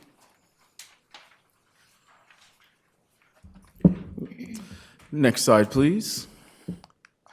Good evening. Thank you, Madam Chair, Secretary Bohemus, members of the board, and Director Shen.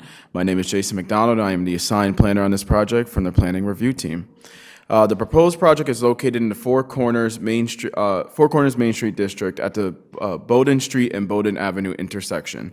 The present building on site is a 1-story restaurant and catering service. I've never been, but heard they have good collard greens. Neighboring the restaurant on Bowden Street is a mixed-use 4-story income-restricted housing development presently under construction. To the north of the site on Bowden Street, there is, on Bowden Avenue, actually, there is a smaller residential project under construction as well. The area surrounding this commercial node is primarily characterized by 2- and 3-family dwellings. Transit service is available via adjacent MBTA bus stops and Four Corners Geneva Fairmont line station located a half a mile or 10-minute walk away. The site is in the study area of the Fairmont Indigo Planning Initiative plan. The Fairmont Indigo Planning Initiative was a 3-year study that was started by the BRA's Planning Division in February 2012. The initiative worked with stakeholders in the catchment of the Fairmont line to build a shared vision and a set of strategies to unlock the greater potential of the station areas. Dimensional guidelines were developed to support the disposition of publicly owned land. Next slide, please. The proposed project seeks a conditional use permit for multifamily use and zoning relief for maximum floor area ratio, maximum height, and a minimum parking ratio in the code that requires 43 motor vehicle parking spaces. The Fairmont Indigo Planning Initiative guidelines were not refined and implemented by the BPDA as zoning upon the conclusion of the planning process in 2015. As a result, while the overall proposed project aligns with the plan's stated goals to encourage contextual mixed-use infill development in Main Street districts that provide new housing and new neighborhood serving amenities, it is not consistent with current zoning regulations. The proposed 0 parking ratio is aligned with contemporary best practices and Boston Transportation Department's policy for transit-served commercial nodes such as this location. Thank you, and I will now turn over to the development team. Good afternoon, Madam Chair, members of the board, Secretary Bohemus, Director Shen. Good to see you all. My name is Derek Small. I'm the attorney for the project. With me today as part of the project team, we have the owner, Gary Webster, and Colin Booth of Stack & Company. We're here today seeking support and approval for our development project at 2-8 Bowden Street, which consists of 22 residential units and a restaurant on the first floor. I'll turn it over to Gary. He wants to say a few words to the board as the owner of the property. Good evening, Madam Chair, and the rest of the members of the board. Mr. Sheriff, my name is Gary Webster, and I'm the principal owner of Webster Enterprises, who's a proponent for this project. My family and I have lived in this city, particularly Dorchester, for the last 60 years or so. And 15 years ago, we started a popular neighborhood restaurant there called Down Home Delivery and Catering. And as I see all of the continued growth and development in and around the area, my family and I want to be a part of that growth. My children have left here, went to school, came back, and they are still active members of this community. I'm thoroughly entrenched in all the merchants associations and every piece of everything that they describe to you as the support that we have. What I would like to see is that our project become the crown building there between that stretch between Codman Square down to Grove Hall. And that same 60 years or so, I've seen just about little or no development through that corridor. It is time for the growth of that area. It is time that people like myself and others be involved in that growth. And we've submitted a project that I believe will bring much needed housing, as well as recommit to bringing a restaurant there. As I look around the city, I see a lot of development, but much of the commercial space is not occupied at this point. Well, at this point, we've committed to bring our restaurant back there that we've put our sweat and toil in for the last 15 years or so. And so we therefore humbly just come before this board and ask for your approval of our project. Thank you very much. We'll turn it over now to Colin Booth from Stack and Company, the architects. Go through the deck. Hello, everyone. Thanks for having us. My name's Colin. I'm principal of Stack & Co., serving as architects for this very exciting project. And I'll ask you to go to the next slide. As was mentioned, this is in line with goals from the previous planning exercises for prioritizing public transportation. And we have MBTA bus route and Blue Bikes directly across the street from the site. Within 0.3 miles, we have another 3 bus routes. 0.4 miles from there, you're in Four Corners with the MBTA stop, and then within 10 minutes walk from the Red Line as well. Next slide, please.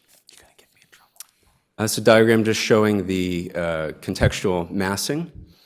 While this is taller than the immediate buildings around, it is in line with the both existing and new developments that are abutting. Next slide, please. And you see here, both with the massing stepping back from the street, as well as material change and material color, we are acknowledging the context, both up Bowdoin Street and Bowdoin Ave. Next slide, please. We're proposing improvements to the streetscape.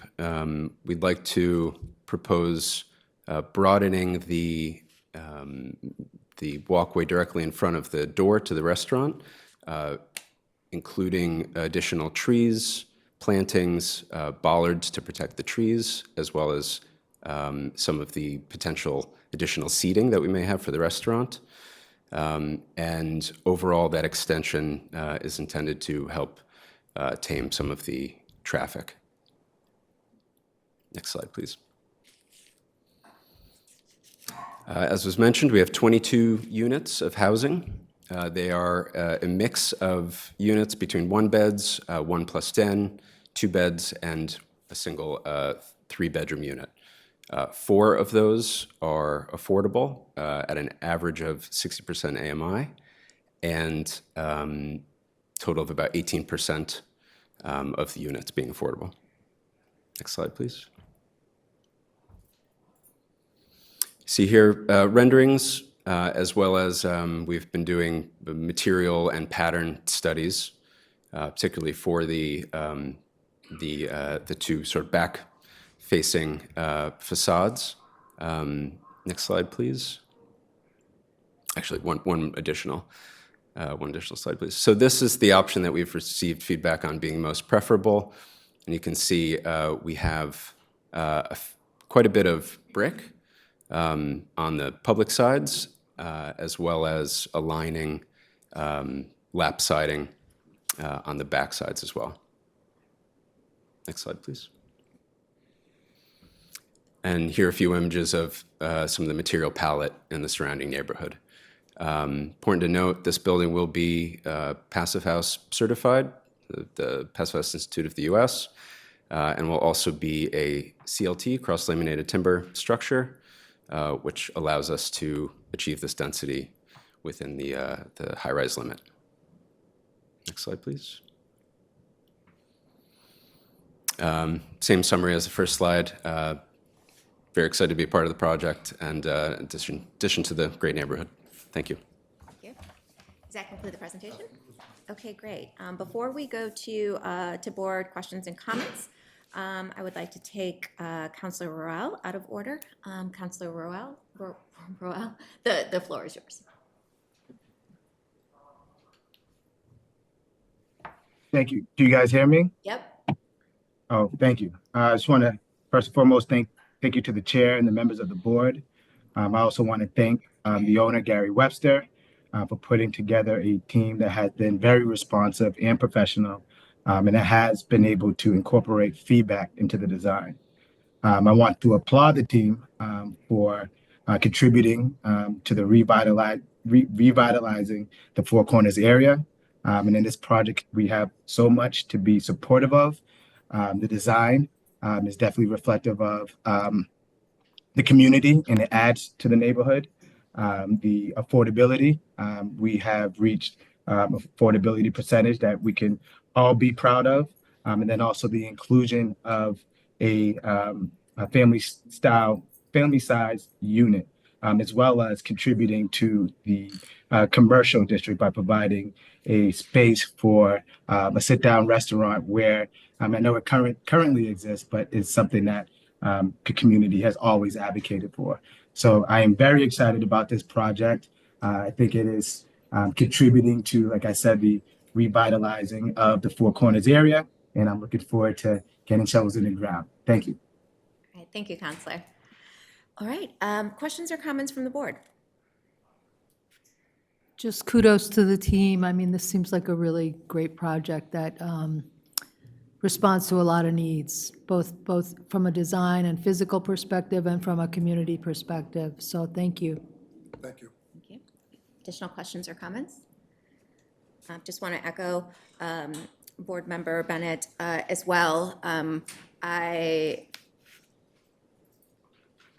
very appreciative of the vision that you have for not only this building, but what it can do for the entire neighborhood, and the vision for it to be that crown building. And I'm just really excited for this development and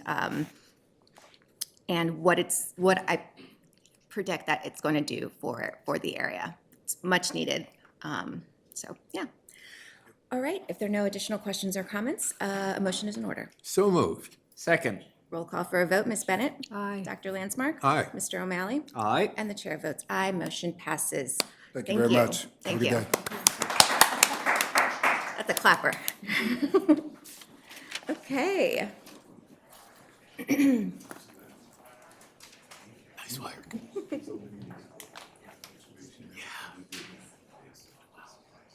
Great to see you.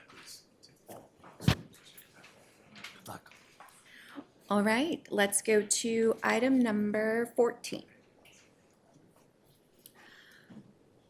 Request authorization to issue a certification of approval pursuant to Article 80E Small Project Review of the Zoning Code for the proposed construction of 36 residential rental units, including 6 IDP units and 1 unit reserved for HUD voucher holders, and also 36 bicycle parking spaces located at 4 Liberty Square, and to execute an affordable rental housing agreement, and to accept a quitclaim deed, and to enter into a pilot agreement. And finally, just to take all related actions.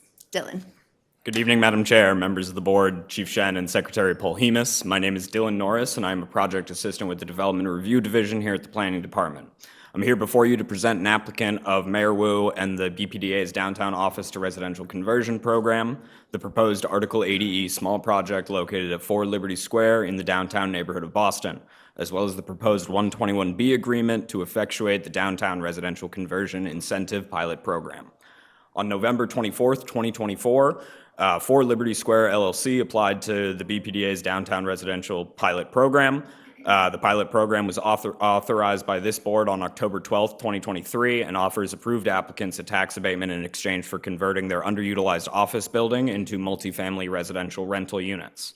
The October board vote also authorized the creation of a demonstration plan area in downtown Boston where the BPDA is able to act pursuant to Massachusetts General Law, Chapter 121B, and provide a contract for payment in lieu of taxes according to Chapter 121B.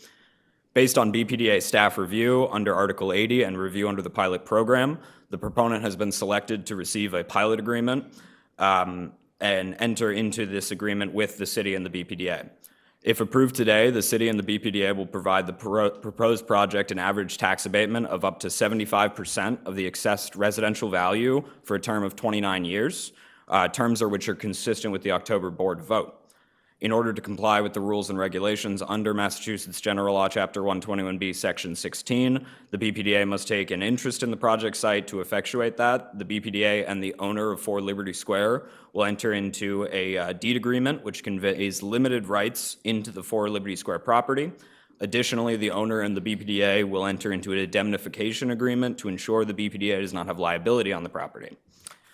On December 9th, the BPDA received a small project review application from the proponent. The BPDA hosted a virtual public meeting on January 7th, 2025, which was well received and well attended. The public meeting was advertised in local newspapers, and a notice was posted on the BPDA's calendar, as well as sent to the downtown neighborhood distribution list. The comment period for this filing closed on January 13th. I'm going to turn it over to Ted Schwartzberg to give the planning context in which we reviewed the project, and I will continue my presentation. Thank you. Thank you. And as Dylan described, this is part of the Downtown Office to Residential Conversion Program, which is the planning context. And in terms of the zoning, the project site is located in the Government Center Market District, which is governed by Article 45 of the Code. The project site's also located in the Coastal Flood Resilience Overlay District, the Groundwater Conservation Overlay District, and the Restricted Parking Overlay District. Now back to Dylan. Thank you. And you can go to the next slide. The proposed project, small project, contemplates the adaptive reuse and renovation of the existing 7-story office and retail building, currently located on a 3,800 square foot lot. The vast majority of the existing exterior for Liberty Square will remain unchanged, maintaining the exterior facade and feel of the building. The proposed project at 4 Liberty Square will result in floors 2 through 7 of underutilized office space to be converted into approximately 22,000 square feet of residential rental space. The new residential portion of the proposed project will include 36 rental units, 30 studios, 1 one-bedroom, and 5 two-bedrooms. The project will also be required to meet the city's affordability requirements of the pilot program. So in this case, 17% of the units will be inclusionary zoning units, held at 60% of the area and median income, and an additional 3% of units are reserved for HUD voucher recipients. The project will also fully electrify HVAC utility systems in compliance with applicable green energy stretch codes, as well as creating a 36-space residential bike parking space in the subsurface bike parking room. Thank you, and that actually concludes the presentation. We are joined by the proponent team, who will be available to answer any questions the board may have, as well as use the appendix slides to go over the floor plans if necessary. Thank you. Okay. Thank you. Questions or comments from the board? Did you want to say anything? You can if you want to. Dylan pretty much summed it up, but thank you for hearing us tonight. Yeah, no, thank you. We're excited about it, if it is to move forward, so. Yeah, well, we'll take the vote, but we're excited about of the project, of just seeing this come to fruition, right? In real life, getting these projects kind of just started and over the line. Again, just. I mean, I guess one thing I'll say is this particular neighborhood, I think, it's going to be kind of a little bit more activation. A little bit more activation than typical. Gets pretty dark at night, and I think with some retail or restaurant on the ground level and some residents in there, it's really going to jumpstart the activity in the neighborhood. So thanks again. Appreciate it. Thank you so much. Any additional questions or comments from the board? Hearing and seeing none, a motion is in order. So moved.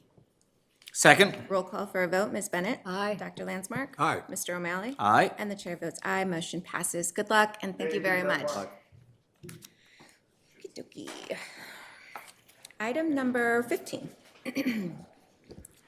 Request authorization to issue a certification of approval pursuant to Article 80E Small Project Review of the Zoning Code for the proposed construction of 20 residential homeownership units, including 4 IDP units, 14 car parking spaces, and 20 bicycle parking spaces located at 141 Addison Street, and to execute an affordable housing agreement, execute a community benefits agreement, and to take all related actions. Daniel. Good evening. Thank you, Madam Chair Rojas, members of the board, Director Shan, Secretary Paul Hemus. My name is Daniel Polanco. I'm the project manager for the proposed Article 80 Smart Project before you tonight at 141 Addison Street, located in East Boston neighborhood. The project's proponent, 141 Addison LLC, proposes to demolish the existing structure and construct a new single building totaling 29,165 square feet with gross floor area of 22,875 square feet of garage space, mechanical and storage space.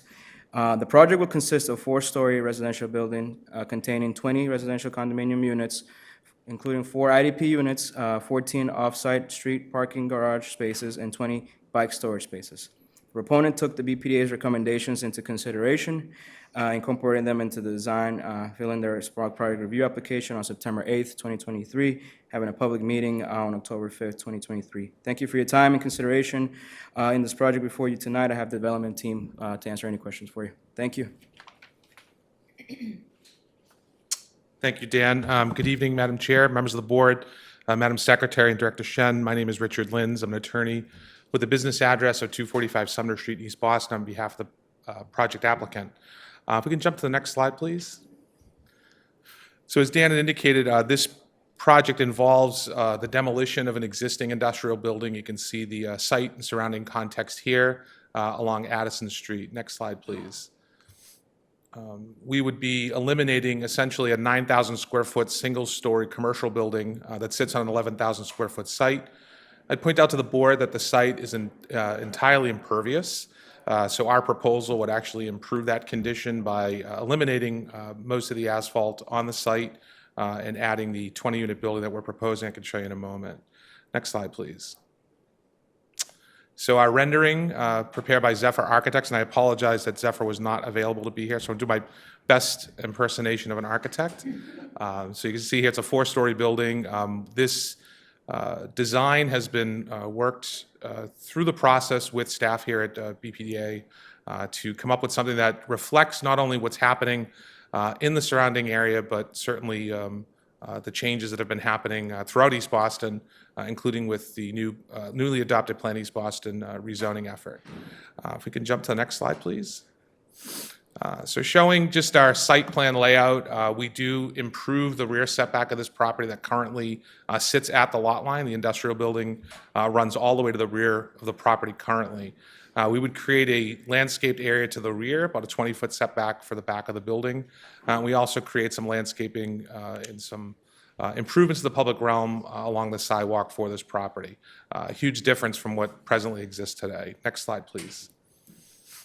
You can see, I think, the comparison here for both the front and the rear setbacks, just a scaled-down version to provide some information relative to the landscaping treatments for the property. Next slide, please. So our ground level does show our bike storage located towards the front portion of the building. We'll have direct access out to the sidewalk. We enter the parking garage from the right side with a total of 14 parking spaces and some other ground level building amenities, including a lobby space and some storage. Next slide, please. Just including for reference, I'm not going to go through all the floor plans, but the program of the building is intended to be for home ownership. We will have a total of 8 one-bedroom, 10 two-bedroom, and 2 three-bedroom units. As Dan had indicated, this will also include 4 IDP units.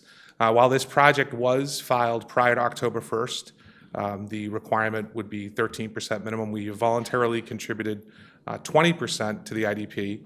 We've also, at the request of the community and elected officials, reduced the AMI as well. So while we would be entitled to do half the units at 100% AMI and the other half at 80%, one of the units would be at 60%, 2 at 80, and 1 at 90, so it's about an average of 70% AMI. Next slide, please.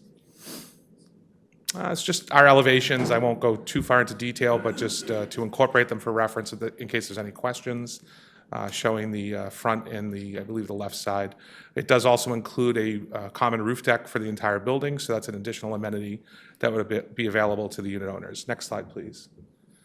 Just again, elevations in case there's any specific questions on the height or the orientation of the building.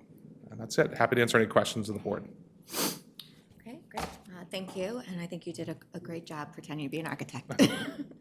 All right, any questions or comments from the board? Just so appreciate the additional affordability. Really, thank you. Yeah, and add a home ownership. It's really meaningful. Additional questions or comments? Hearing and seeing none, a motion is in order. So moved. Second? Roll call for a vote. Ms. Bennett? Aye. Dr. Landsmark? Aye. Mr. O'Malley? Aye. And the chair votes aye. Motion passes. Thank you very much. Have a good evening. Cheers.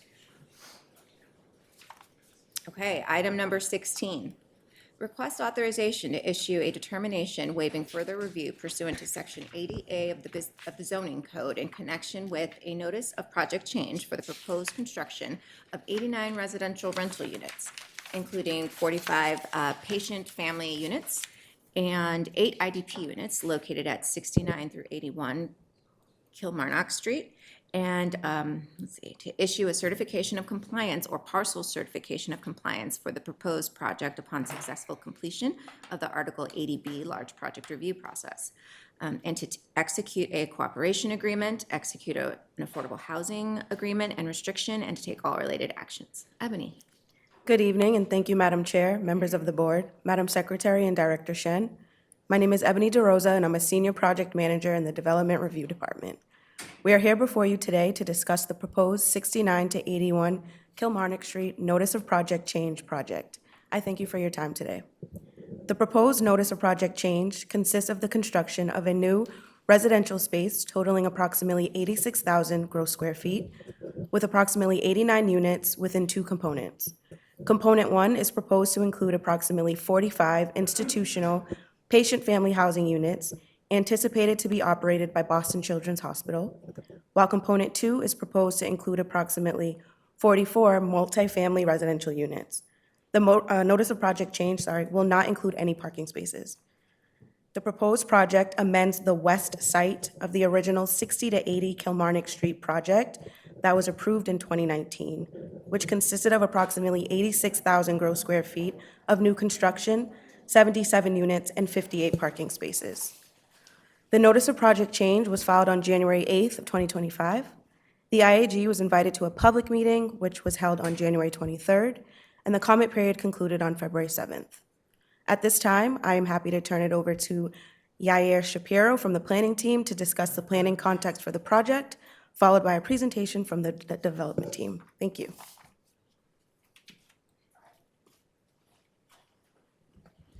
Next slide, please. Good evening, Chair Rojas, Secretary Palimas, members of the board, and Director Shen. My name is Yair Shapiro, and I am the planner assigned to the review of this proposal. The proposed project site is located within a multi-family residential, local service, and multi-family residential sub-districts of the Fenway Neighborhood District. The Fenway Special Study Area's final report identified key priorities for this neighborhood, including the need for accessible and affordable housing and improved pedestrian accommodations. This proposal builds upon a previously approved project with no significant changes in building dimension or massing. However, because the updated residential program has implications for transportation impact, staff review focused primarily on transportation and the public realm. The proponent and the city worked closely to locate a new 27-dock blue bike station on Black Fan Street near Boston Children's Hospital. Additionally, an on-site bike room has been incorporated into the project and will be consistent with the city guidelines. Next slide, please. In addition to bicycle infrastructure, public realm improvements to mitigate transportation impact include improvements to pedestrian access and the adjacent MBTA bus stop as noted on this draft site plan. This portion of the staff review process was guided by the Urban Forest Plan from 2022 and the Boston Complete Streets Guidelines from 2013. Thank you, and now I will turn it over to the proponent to present the project in more detail.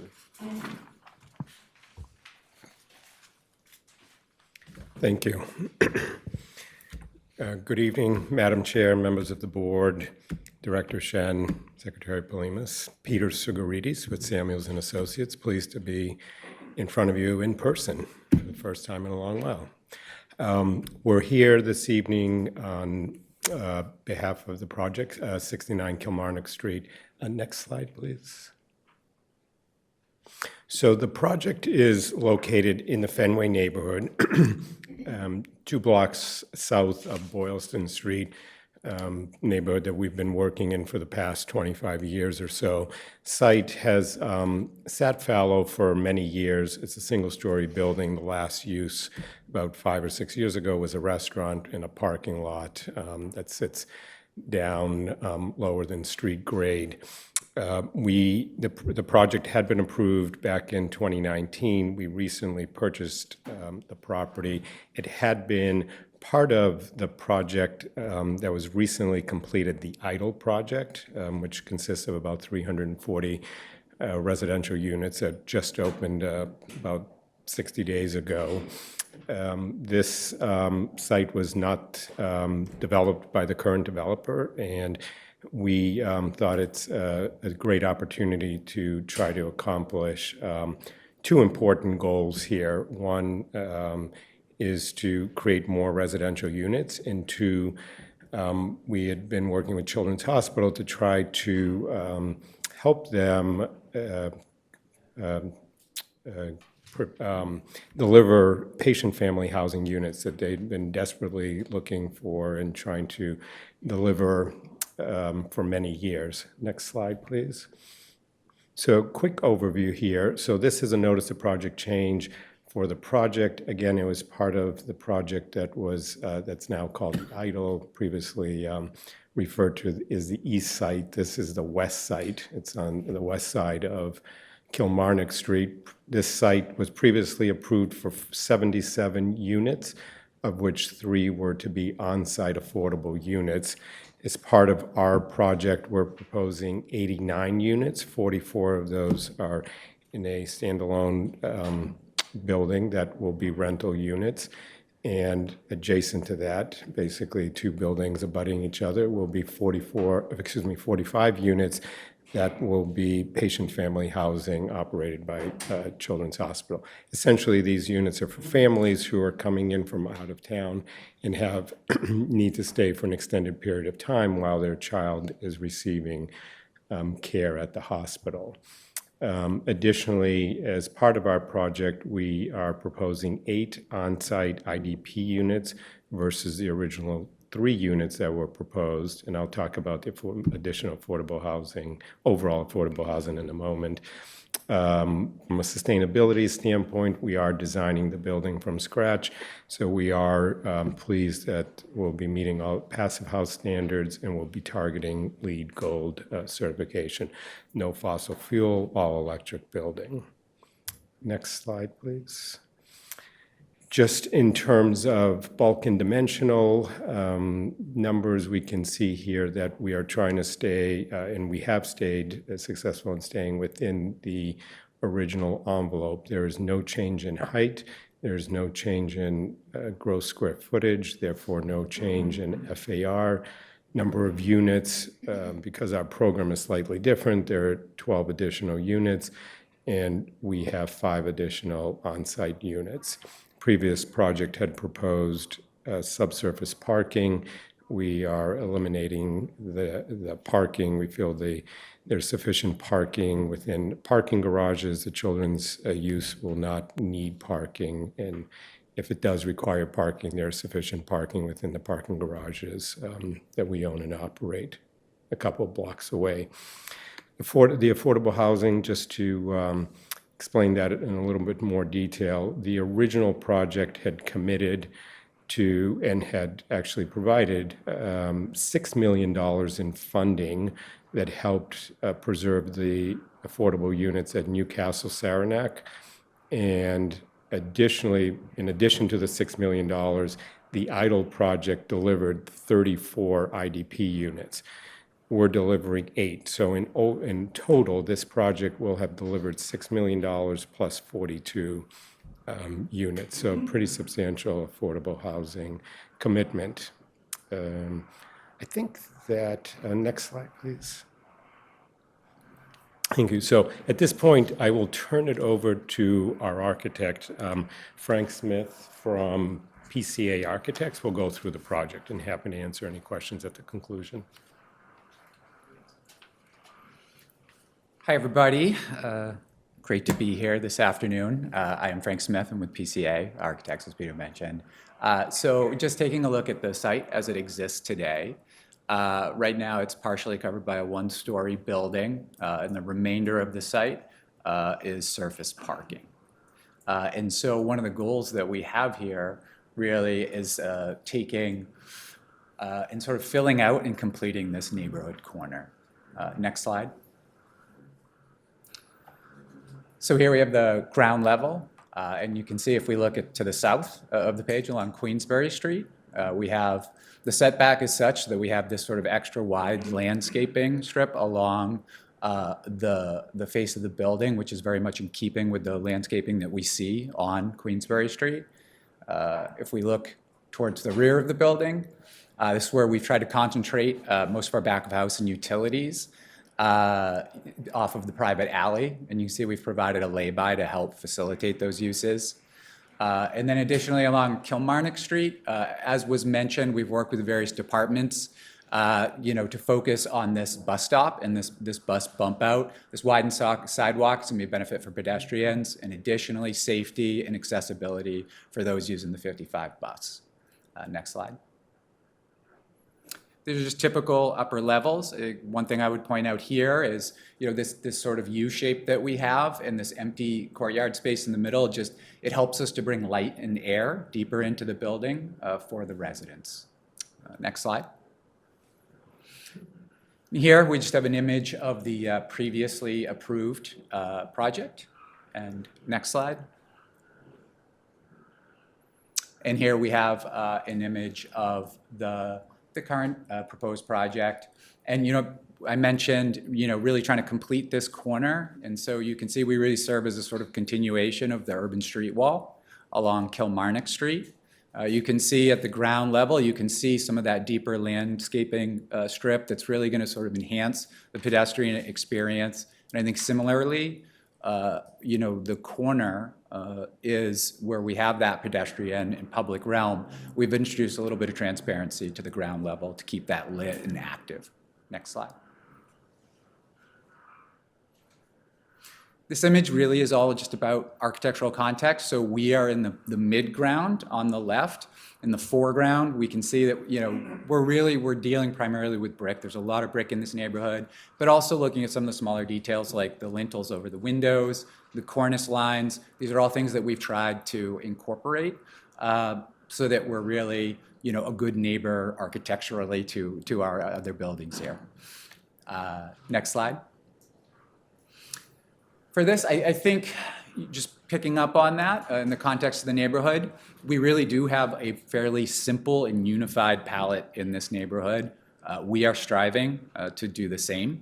I think the other thing that I would mention here, if you just go back to one image, the other thing I would mention on the west elevation is that we have on the upper two levels, we've taken and pulled those 2 floors back a full 8 feet so that we can kind of maintain a consistent 6-story cornice line from the ground perspective.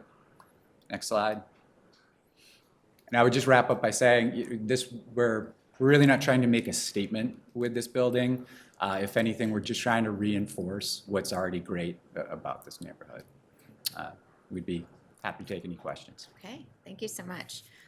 Questions or comments from the board?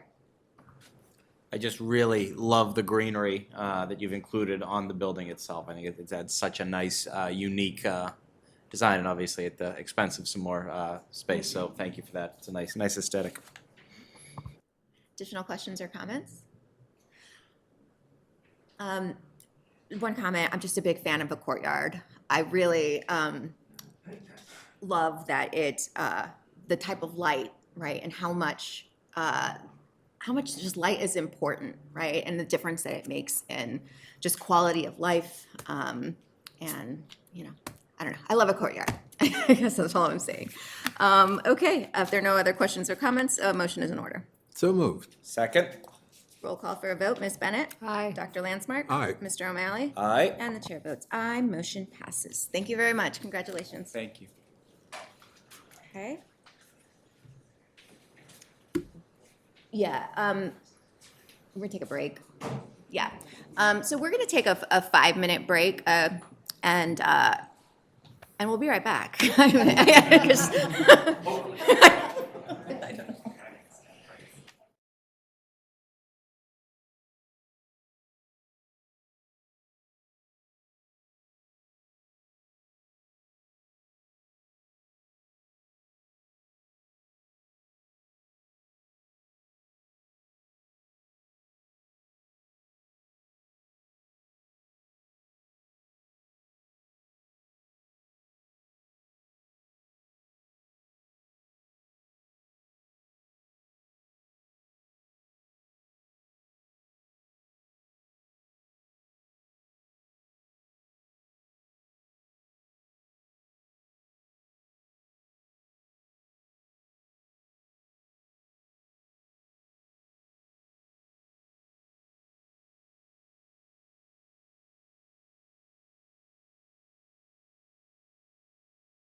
Oh, yeah, of course. Okay. Alrighty. Thank you again, Madam Chair, members of the board, Madam Secretary, and Director Shen. We are here before you today to discuss the proposed 142 to 146 St. Mary Street project. I thank you for your time today.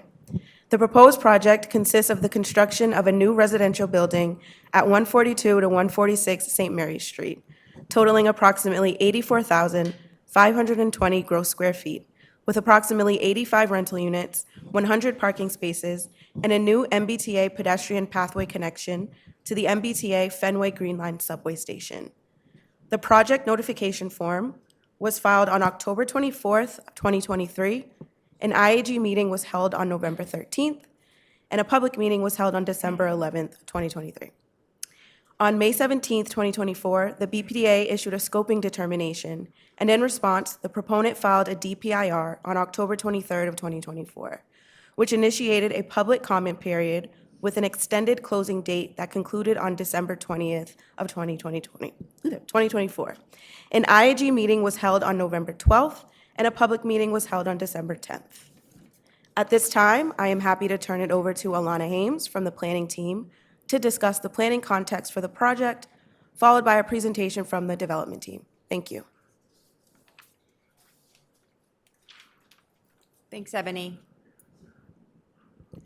Good evening, Chair Rojas, Secretary Polimas, members of the board, and Director Shen. My name is Ilana Hames, and I am the planner assigned to this project. Next slide, please. The proposed project site is within a multifamily residential zoning subdistrict in the Audubon Circle neighborhood district. The border between the city of Boston and the town of Brookline is located at the property line of the project site that fronts on St. Mary's Street. Access rights for existing residential buildings surrounding the proposed project and coordination with the MBTA and town of Brookline influence the final design of this project. Next slide, please. Planning context and recommendations from Housing Boston 2030 and the Fenway Transportation Action Plan inform staff review of the proposed project. Housing Boston 2030 recommendations support residential development in the vicinity of existing transit and amenities, such as the Emerald Necklace Park system. The location of this site near the MBTA Green Line and mixed-use corridors make this site an ideal location for multifamily housing with low parking ratios, upgraded pedestrian infrastructure, and on-site affordability. The proposed project responds to the adjacent conditions in its massing and public realm improvements, including an accessible multimodal path connecting Medfield Street, which is also Monmouth Street, to the Fenway MBTA station. The existing parking garage on the site, as well as the parking available on the privately owned section of St. Mary's Street, have historically served the parking needs of the adjacent building within the town boundaries of Brookline. The proposed project addresses the needs of the adjacent building by continuing to provide 85 spaces of ancillary parking, but limiting net new parking spaces on site to a maximum of 8 for building residents, 2 for car share, and up to 15 for neighborhood residents. While staff consider it regrettable that off-street parking capacity must be retained for the benefit of housing units located in Brookline, we recognize that this is a necessary compromise to unlock underutilized land for the production of housing in Boston.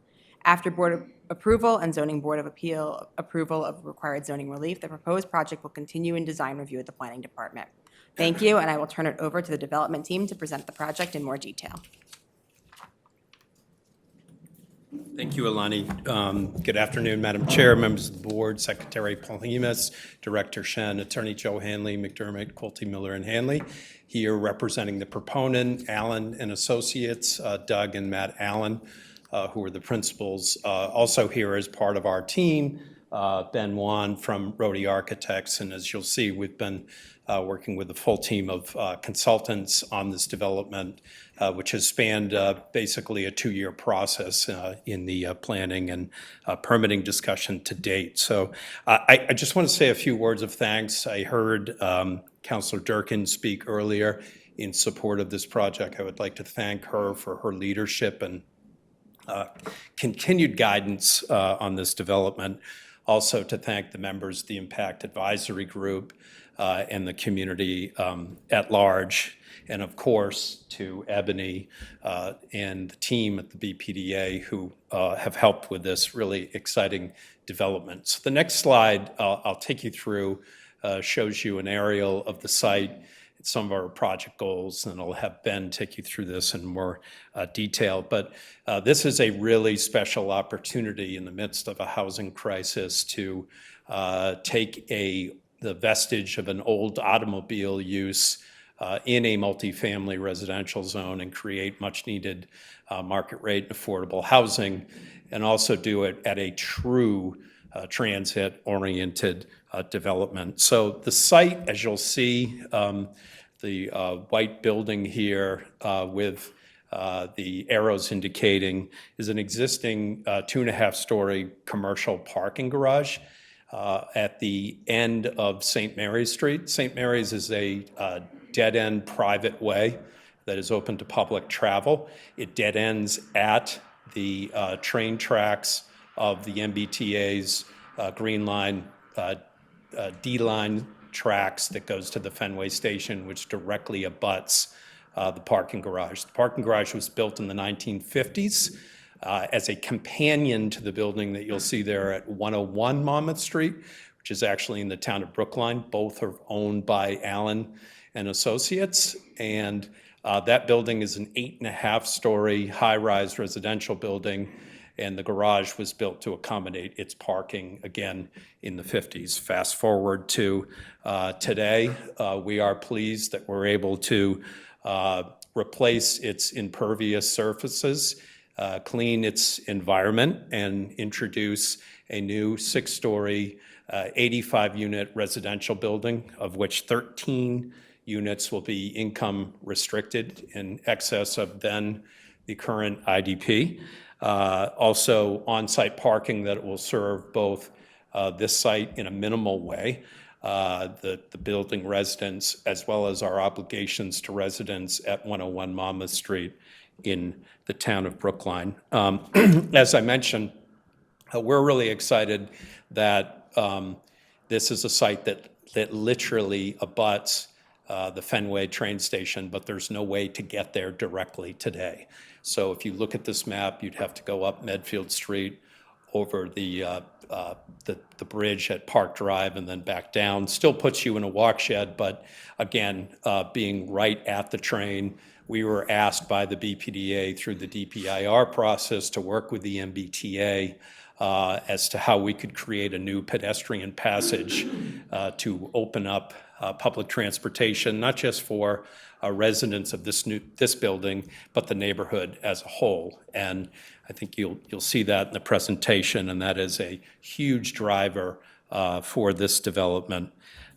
Also improving the site with new street trees, improved environmental conditions, replacing those what is almost entirely impervious surfaces with an improved landscape to cool the heat island effect and introduce much needed stormwater retention improvements in the area, and to make significant upgrades in the public realm, which will integrate with this new pedestrian passage, the least of which is providing access to folks that don't have that type of accommodation today. And finally, the project is a sustainable building program, all-electric building, and will be built and designed to passive home standards. So with that, I'll hand it off to Ben Wan to take you through the presentation. Thank you. Thank you. Good evening, members of the board. Ben Wan with Rhodey Architects. So the goal of building new housing directly adjacent to a transit line in a site that has a lot of really unique urban conditions as it abuts it. You see in the image that the Audubon Circle neighborhood is really typified by these lower scale brick row homes. We have 101 Monmouth to our west, which is an 8.5-story sort of mid-century slab building. And then to our east are the Park Drive buildings, the overpass, and then beyond that, the Landmark Center, and sort of the larger scale urban contemporary developments of the Fenway neighborhood. And then, of course, to our project south is the gem of the Emerald Necklace and the Riverway, and that green kind of carpet as it bends its way across our project south. Next slide, please. So the parcel itself, as mentioned, it's inboard from any of the public ways. The top left image shows the intersection of Medfield and Monmouth. Sort of beyond you is Medfield Street on the left, and then that transitions to Monmouth as you are there. And then St. Mary's Street there, if you were to take a right beyond that tree, that's all a private way. Beyond that, in the central image from the intersection down to the MBTA D-line tracks and the riverway beyond. So in that central image, you can see that all of that space is currently essentially dedicated to the vehicle. It's pedestrian unfriendly, and really one of our goals is taking away this parking garage, putting back a new public realm, pedestrian friendly, and of course this great new connection from the public way to the Fenway MBTA D-line station. The top right image, bottom left image show that existing garage in its configuration. It's 2 stories, one partially sunken below grade. And then the bottom right image shows another sort of exposure for our site. That's standing just at Park Drive at the Landmark Center. And you can see it just faintly there in the center is that 2-story garage. We know that the 6-story building that we put back here will have a great prominent exposure and is going to be a really prominent part of the Riverway and of the city at large. Next slide. So as we think about how this form and the massing wants to respond to those really different urban conditions, the left image shows sort of a yellow figure that's bending and responding to a fold in the muddy river and the richness, the curvature of the greenway, using that to express more of this architectural gesture to that urban room. Beyond that, the purple, we step down in height, so we're comporting more with the lower scale and the orthogonal geometry of the row homes of the Brick neighborhood and the Audubon Circle neighborhood. And then the image on the right shows how on that northern facade, we're starting to shape the architecture further to create these bay conditions that are, again, evoking and responding to the rhythm and the character of the St. Mary's Audubon Circle neighborhood. Next slide, please. So our site plan, viewed from above, we have this odd sort of trapezoidal site. To our north is a vehicular alley, so that's shared vehicular access between our parcel and the back of the residence on the top of the page. Those are the residents that front onto Medfield Street. At the east end of our site, we're taking what's a currently all asphalt parking lot and we're revamping that into permeable pavers and a new landscaped area. And that's actually creating a backdrop to the Fenway westbound MBTA D-line platform. And you can see that just there on sort of the middle right-hand side of the page. And that's actually a flush condition. It's this unique place where our private parcel comes right up adjacent to the existing Fenway station. You can see that kind of curved bend where we're angling away against the greenway that pushes our building back from our southern property line and creates these pockets of landscaped richness along that southern edge, and also starts to erode our project as it sort of meets the ground plane, creating this soft edge between our building and the park. And then on the west-hand side, the left side of the image, is St. Mary Street. You can see we're able to introduce new complete street standards, 6 new street trees. We're expanding a current middle island, so there's a lot of pedestrian safety and expanded sort of public realm along that edge of our project. Next slide, please. So the pedestrian path is this sort of once-in-a-generation opportunity to make a new connection between the public way and the MBTA system. So you can see the yellow crossing that is this moment we're able to connect from our property into that station, and the red arrow shows the way that we're threading the safe pedestrian access from that platform back up to the public way on St. Mary's Street, beyond up to Monmouth Street.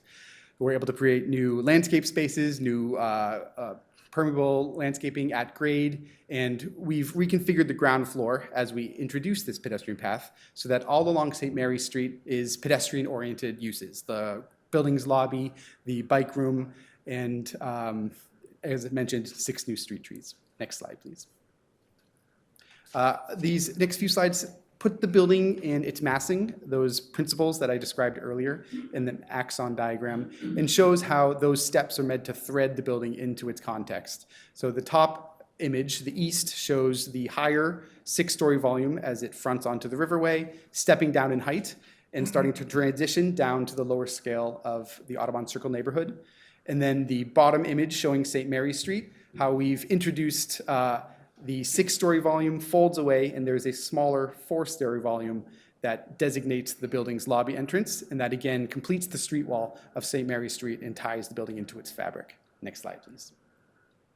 These north and south images, the top image, that bay character, the rhythm of those tying into the character of Audubon Circle, and then on the bottom image, that generous sweeping fold of the more contemporary 6-story volume as it fronts onto the riverway. Next slide, please. We wanted to touch a bit about the materiality. We do have these kind of 2 characters of the building. One's more historic, one more of the character of the historic neighborhood, and then the other on the Riverway that's a bit more contemporary, that ties into the sort of Longwood, Fenway character of the vision of the contemporary city on that side. So we've taken that bend in the fold in the architecture, and we've started to express that in a metal panel that's solid, and then starts to introduce these richness of a character of a corrugated that has a shadow line that further expresses the bend in the fold in the architecture on that side. Next slide. In contrast to the side of our building that fronts onto the neighborhood, where we're taking a brick and a masonry, we're introducing shadow lines, ribbon banding, stringer courses that start to pull from the character of the existing neighborhood and imprint those into our building as a transitional kind of moment. Next slide, please. So showing again the changed character of St. Mary Street, this new increased center island, new street trees, and the way that that lower volume of the masonry ties into the street wall of St. Mary Street. Next slide, please. Stepping back farther towards Monmouth Street, a longer view showing how the way our building's character ties itself into the street wall of St. Mary Street, and then the fold in the contemporary volume starts to push some of that away to allow that lower masonry volume to express itself. Next slide.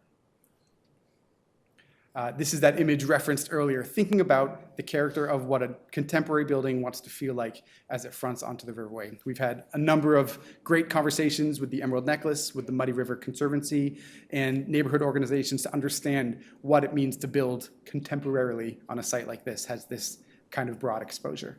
Next slide, please.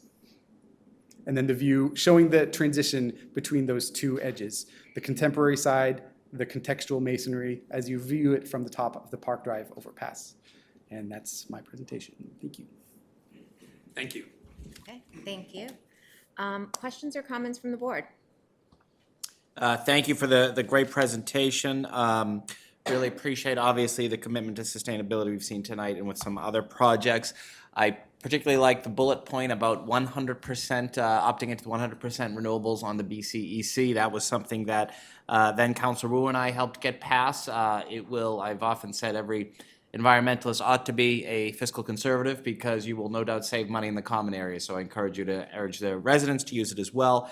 Curious if there's going to be any photovoltaics on the roof. I would think there could be actually a great opportunity given. We've designated an area, we've calculated the quantity of it. We haven't committed fully to providing them yet. Great, but it will happen, and we urge you to use as much usable space as you can. Thank you. And just my only other comment, Ben, I think you misspoke when you were talking about the parkscape and building into it. Of course, Jamaica Pond is the crown jewel of the Emerald Necklace. So otherwise, I think it's a very interesting and good project. Appreciate the sustainability angle. Thank you. Thank you. Yeah, additional questions or comments? Just like to thank and congratulate you for successfully working with the MBTA on creating that pedestrian pathway. That's you're right in saying that's kind of like a once in a lifetime opportunity, right? That building's going to be there for a long time, and it's really game changing. And I just really appreciate that type of thought and consideration was made as you were designing the building, as well as all of the different sides and contemporary and all of that stuff. So, yeah, thank you. All right. If there are no other questions, a motion is in order. So moved. Second. Roll call for a vote. Ms. Bennett? Aye. Dr. Landsmark? Aye. Mr. O'Malley? Aye. And the chair votes aye. Motion passes. Thank you. Thank you very much. Congratulations. All right. Item number 18. Request authorization to issue a determination waiving further review pursuant to Section 80A of the zoning code in connection with a notice of project change for the proposed construction of 52 fully affordable residential rental units, 3,483 square feet of commercial space, 18 car parking spaces, located at 280 through 290 Warren Street, also known as 1 Waverly Place, and to issue a certification of compliance upon successful completion of Article 80B, Large Project Review Process, to execute a cooperation agreement and to take all related actions. Camille. Thank you and good evening, Madam Chair, members of the board, Secretary Paul Hemus, and Director Shen. My name is Camille Platt. I'm here before you this evening to present the notice of project change at 280 to 290 Warren Street, also known as 1 Waverly Place in Roxbury. The proposed notice of project change is in the Phase 2 portion of the project is for a total of 52 units of affordable multifamily rental housing for households with incomes up to 60% of area median income and with over 3,800 square feet of available commercial space on the ground floor with 18 garage parking spaces. The proposed project unit mix consists of 24 one-bedroom units, 24 two-bedroom units, and 4 three-bedroom units. The proposed MPC will also complete an exterior resident courtyard space between the completed Phase 1 building and the proposed MPC on the One Waverly site as a part of this proposed project, as well as to add street trees along One Waverly Place. The proponent filed their MPC for the proposal on December 7th of 2023. The project hosted a joint public and impact advisory group meetings on both January 4th of 2024 and January 17th of 2025. The meetings were both well-attended and duly advertised in the local newspaper, as well as circulated to the Planning Department's email list for the Roxbury neighborhood. I'll now turn it over to our zoning compliance planner, Ford Del Vecchio, to go over the planning context before the development team begins. Thank you. Thank you, Camille. Good evening, Chair Rojas, Secretary Polimas, and members of the board, and Director Shen. My name is Ford Del Vecchio, and I'm the planning reviewer assigned to this project. Next slide, please. The proposed project at 1 Waverly Street is located just outside the Nubian Square area of Roxbury on Warren Street, the main thoroughfare in the area. The proposed project is across the street from the Washington Park Urban Renewal Area, which forms the surrounding context along with the adjacent traditional residential neighborhood fabric of Roxbury. The proposed project is served by the 10, 14, 19, 23, and 28 MBTA bus lines, some of the highest usage routes in the system. In addition, Nubian Square is located approximately a quarter mile to the north of the property, which provides connections to additional transit services. The Uplands Corner MBTA commuter rail station is located approximately half a mile to the east. Next slide, please. The proposed project is served by a number of open space resources. The Little Scobie Playground is located a block east of the proposed project, and the Warren Gardens Park is located a block north along Warren Street. Directly west of the property is Malcolm X Park, with a number of both passive and active recreation amenities. Now, this is when the slide is applicable. The Roxbury Strategic Master Plan is the product of a community-led planning process in 2004. Relatively relevant goals of this plan include the aim of fostering residential and commercial growth in the Roxbury neighborhood without displacement. While the proposed project exceeds the dimensional requirements of its multifamily and local service zoning subdistricts, it is aligned with the Roxbury Strategic Master Plan goal of locating larger mixed-use buildings along corridors, including Warren Street, as well as design goals informing the Boulevard Planning Overlay District in which it is located. Thank you, and I will now turn it over to the development team to present in more detail. Good evening, Madam Chairwoman, BPDA board members, Director Shen, and Secretary Polhimas. They stole all my thunder. Half the stuff, see, I didn't see their presentation, so I was going to say half that stuff. Anyway, we're going to concentrate on just going through the architectural piece of it, but I want to just give you a little background on who we are. Cruz Development Corporation. I'm Daniel Cruz, Senior Vice President. We're a local firm in Roxbury. We finished our first project in 1972.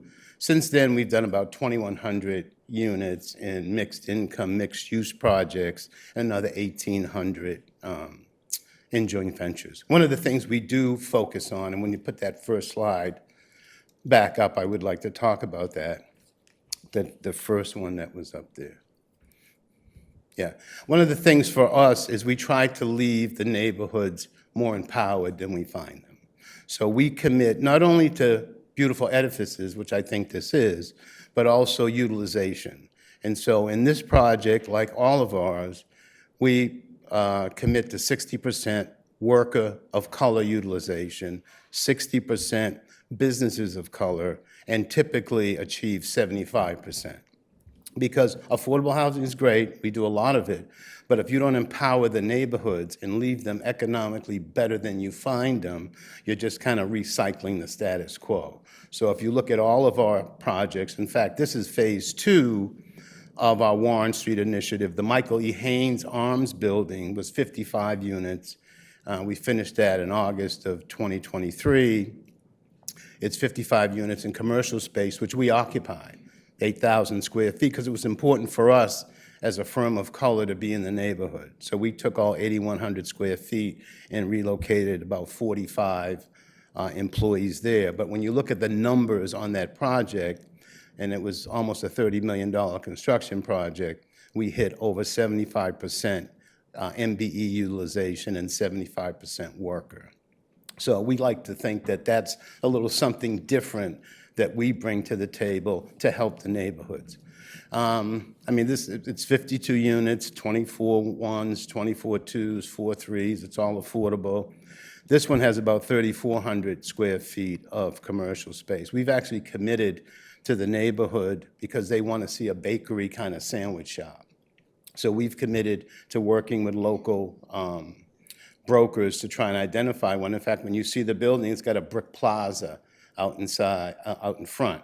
So we envision tables and umbrellas in the warm weather and people being able to sit out there. So those kind of things are important to us. Again, it's the jobs. We think about 60 construction jobs, probably about 7 permanent jobs. We do the same thing with the permanent jobs. You know, we won't contract with a business if they don't adopt or accept the percentages of utilization that we're trying to put forward. So, because that's important to us. We're fortunate, we have a lot of community support. We've gotten letters from our city councilor, our state rep, our state senator for funding, the Roxbury Path Forward, who's the lead neighborhood organization in that neighborhood, and then to member O'Malley's point, it's a passive house, 100% electric building. So with that, I'm going to turn it over to the architect. Good evening, Madam Chair, Mayor Secretary, Dr. Shen, members. My name is Benjamin Lee. I'm a principal at Michael Washington Architects. I'm here to present you One Waverly. So in front of us, there is the area view with the shaded site. The site is bordered by Waverly, Warren, and Clifford. Next slide, please. And here we have a bird's eye view that's showing the existing condition of the existing church and the newly built Michael Ying Harms building that with Warren Street and Clifford. Next slide, please. Here's the existing condition of the angle views of the street views. The upper left is the existing church that we are going to demolish. And then the rest of the threes are the Michael Yee Arms building and also along Waverly. Next slide, please. And these 4 slides are showing the fabric of the neighborhood that borders the site. Next slide, please. This is a site plan that showed the full build out of the complex. With the Michael Yee Ames Harms building on the right lower corner, and then the One Waverly that's shown in purple on the upper left corner. And along the corner, there's the bakery that of restaurants that Dan was mentioning about, and that will activate the corner and also Warren Street. And further down, there's commercial space which is currently occupied by Cruz Development Enterprise. So the whole entire Warren Street is activated and wraps around the corner with a patio that supports the commercial space, which we're hoping to be a restaurant in the future. And we're going to add landscape along Waverly, and also there's a shared patio courtyard between the 2 buildings. Next slide, please. This is the elevation that shows the fenestration along Waverly at the top, and also the bottom is along Warren Street. Next slide, please. And these 3 elevations shows the fenestration in the courtyard views of the elevations. Next slide, please. And this shows a cross-section of the site. From the left is Waverly Street, and going to the right is cutting through One Waverly, the courtyard, and then Michael Yee Harms building, and then and Clifford. So this shows that there's a substantial amount of landscape that's between the 2 buildings. Next slide, please. The perspective shows the corner of the 1 Waverly at the Warren Street and Waverly. And next slide, please. And then this is along Warren Street that shows the separation between 1 Waverly and Michael Yeen Arms Building. And as you can see, that's the fenestration is continuing with the same language between the two buildings. Thank you. Thank you. Okay, questions or comments from the board? Thank you, Mr. Cruz. Great presentation. I think the aesthetics are really, really nice. Again, I'm nothing if not repetitive. I love the commitment to our community choice aggregation. I think I saw in the notes it's 90 megawatts of PV panels on the roof. That's terrific. That's great. It's so important that we make sure that it's not either or. You can't build affordable housing or have sustainability. So this is a great project. Proud to support it. Thank you. Additional questions or comments? Yeah, just kudos to Cruz. You guys have been a model in terms of minority and women business participation in your projects, in terms of local hiring. Those numbers prove that it's possible and, set a standard that, more and more developers need to be able to achieve. And so appreciate that. Thank you. Thank you. Additional questions or comments? I just want to, you said it beautifully, so just +1 on what she said. Okay, so if there are no other questions or comments, a motion is in order. Yeah, +2 on what she said. So moved. Second? Okay, roll call for a vote. Ms. Bennett? Aye. Dr. Landsmark? Aye. Mr. O'Malley? Aye. And the chair votes aye. Motion passes. Congratulations. Good luck. Thank you. Okay, item number 19, request authorization to issue a scoping determination waiving further review pursuant to Article 80B, Large Project Review of the Zoning Code, for the proposed construction of 54 fully affordable residential rental units and 9 fully affordable homeownership units, approximately 2,000 square feet of commercial space, and approximately 22 car parking spaces located at 639 through 643 H Warren Street, and to adopt a minor modification to the Washington Park Urban Renewal Plan, parcel F5, project number Mass R-24, and to enter into a land disposition agreement for parcel F-5 in the Washington Park Urban Renewal Area, project number Mass, am I reading that right? Project number Mass R-24, and to execute a cooperation agreement and to take all related actions. Camille. Thank you and good evening again, Madam Chair, members of the board, Secretary Paul Hemus, and Director Shen. My name is Camille Platt, here before you this evening to present the Article 80 large project at 639 Warren Street in Roxbury. The proponent proposes an approximately 81,000 square foot mixed-use new construction development with a mixture of commercial and residential uses, including 63 residential units, which include 54 rental units and 9 homeownership units, which will be deed restricted and fully affordable to households ranging from 30% to 100% area median income, along with 22 on-site parking spaces and approximately 2,000 square feet of ground floor commercial space and 2 spaces along Warren Street. The residential program will include 21 bedroom units, 32 bedroom units, and 13 3-bedroom units. Open space and parking spaces for both residential and commercial use will be located behind the building. The proponent filed their project notification form for the proposed project on September 17th of 2024. The project hosted an impact advisory group meeting on October 17th of 2024 and a public meeting on November 12th of 2024.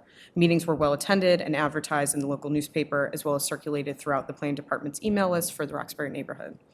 I'll now turn over to our zoning compliance planner again, Ford Del Vecchio, to go over the planning context before letting the development team begin their presentation. Thank you.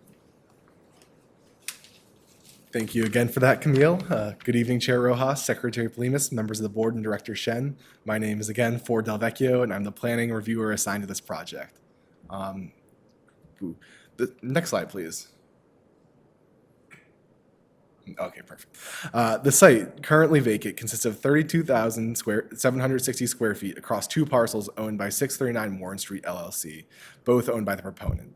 It is bounded to the north by Crawford Street, to the east by Warren Street, and to the south by Georgia Street in the U.S. Post Office, and to the west by 10 to 14 Crawford Street.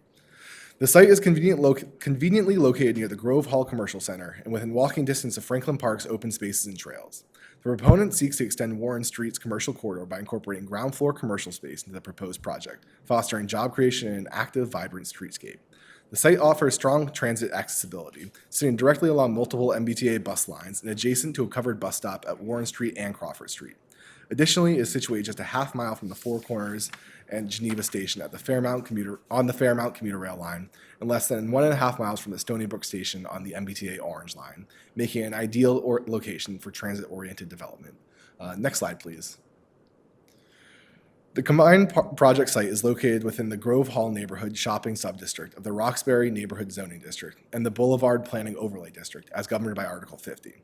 The proposed project's multifamily residential use is classified as conditional use on the first floor, but as an allowed use on the upper levels. The proposed ground floor retail and commercial uses are also allowed under the zoning code. Additionally, the 0 Crawford Street portion of the project site falls within the Washington Park Urban Renewal Plan area, designated as Urban Renewal Parcel F5 of Project R24. Thank you, and I will now turn it over to the development team to present more detail.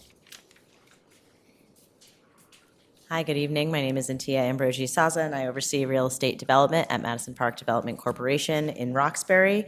Happy to be here tonight discussing the 639 Warren project. As stated, this is an 100% deed-restricted, affordable housing opportunity for the community with 54 rental units and 9 homeownership units for sale. So we're excited about that mix of tenure availability, and that's something that has been important to the community and has helped get sort of attention and support for this project. We, as stated by the planner, it's a very transit-oriented site directly in front of a bus station, which has many lines running through it. Next slide. So as you can see here, the site is currently vacant, and it has been vacant for over 50 years. It was an urban renewal site that never got transformed into what the original plan was.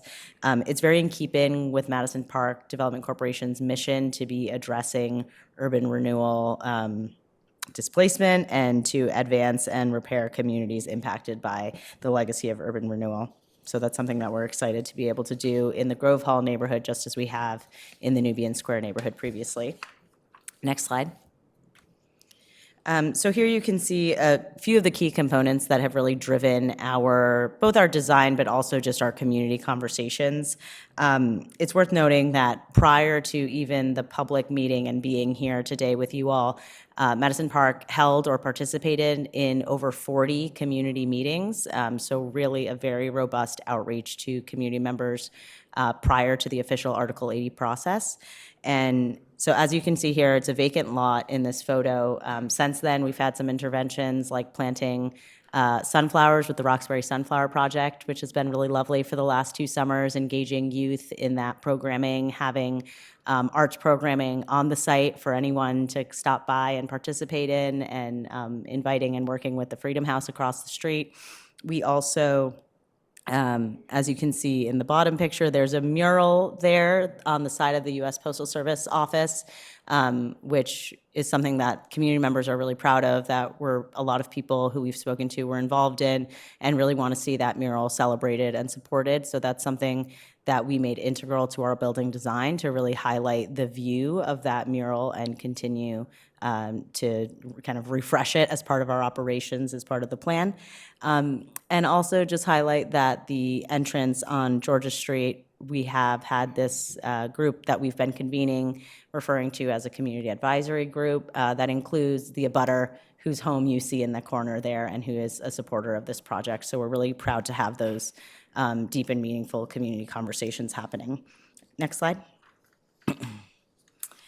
So here I'll hand it off in a moment to Sophie with Studio Loose, and just highlight again that this is proposing 63 total units, predominantly rental with 54 units, and then 9 homes for sale, family-sized housing ranging in 1 to 3 bedrooms. Thank you. Thank you, Antia. My name is Sophie Narman, and I'm associated with Studio Luz Architects, the architects for this project. And so as we've sort of mentioned already, the ground floor-oriented uses for this project are really focused on transit-oriented development uses and the community experience of the site. And so initially, the intention is to continue the commercial retail context that already exists along Blue Hill Ave and Warren Street and bring that further up Warren Street through the inclusion of the two smaller retail spaces. And the sizing of those was intentional to provide opportunities for small and medium-sized local businesses. That was something that we heard in our community engagement process as well, that those spaces are the ones that are desired to be heard and included in this type of project.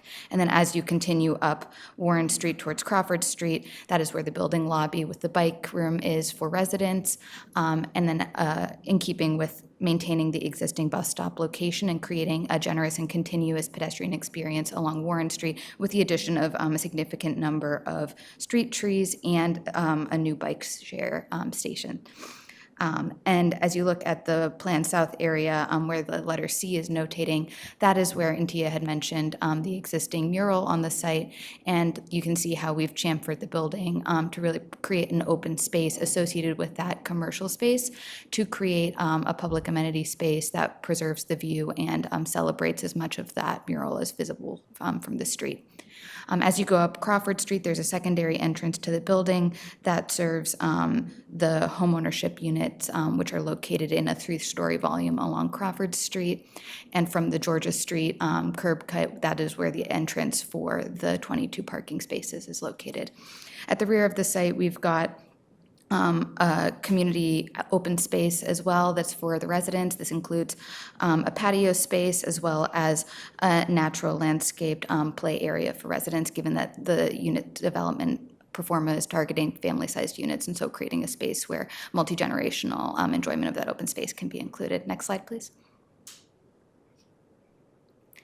And so here you can see a view up Warren Street looking north from the Blue Hill Ave corner, and our team has worked to, through material and volume, articulate the size of the building so that it is stepping up from the adjacent 1-story volume up to the 6-story volume, and then as you wrap the corner around Crawford Street, go back to a 3-story, more townhouse-style typology, and using material and the volume to articulate that. Next slide, please.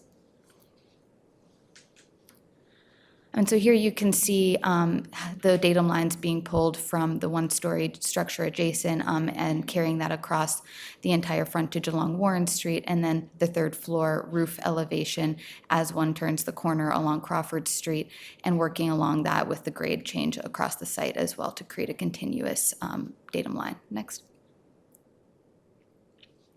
And so as you look at the project from the corner of Crawford and Warren Street, you can see how we've stepped the building back down to a 3-story townhouse-style module that starts to relate back to the more townhouse-style units that you see as you go up Crawford Street, and trying to blend the larger multifamily block building typology with a smaller townhouse-style unit as you go up Crawford Street and relating to that context. Next. And then in terms of the public realm, especially along Crawford Street and maintaining the existing bus stop location, you can see we've set the building footprint significantly further back along the Warren Street street frontage into the parcel itself to create the continuous open space, providing planters on one side adjacent to the building as well as the existing street trees. And so you can see how we've really expanded the public realm to relate to both the building entry and the commercial uses and continue that context along Warren Street. Next slide.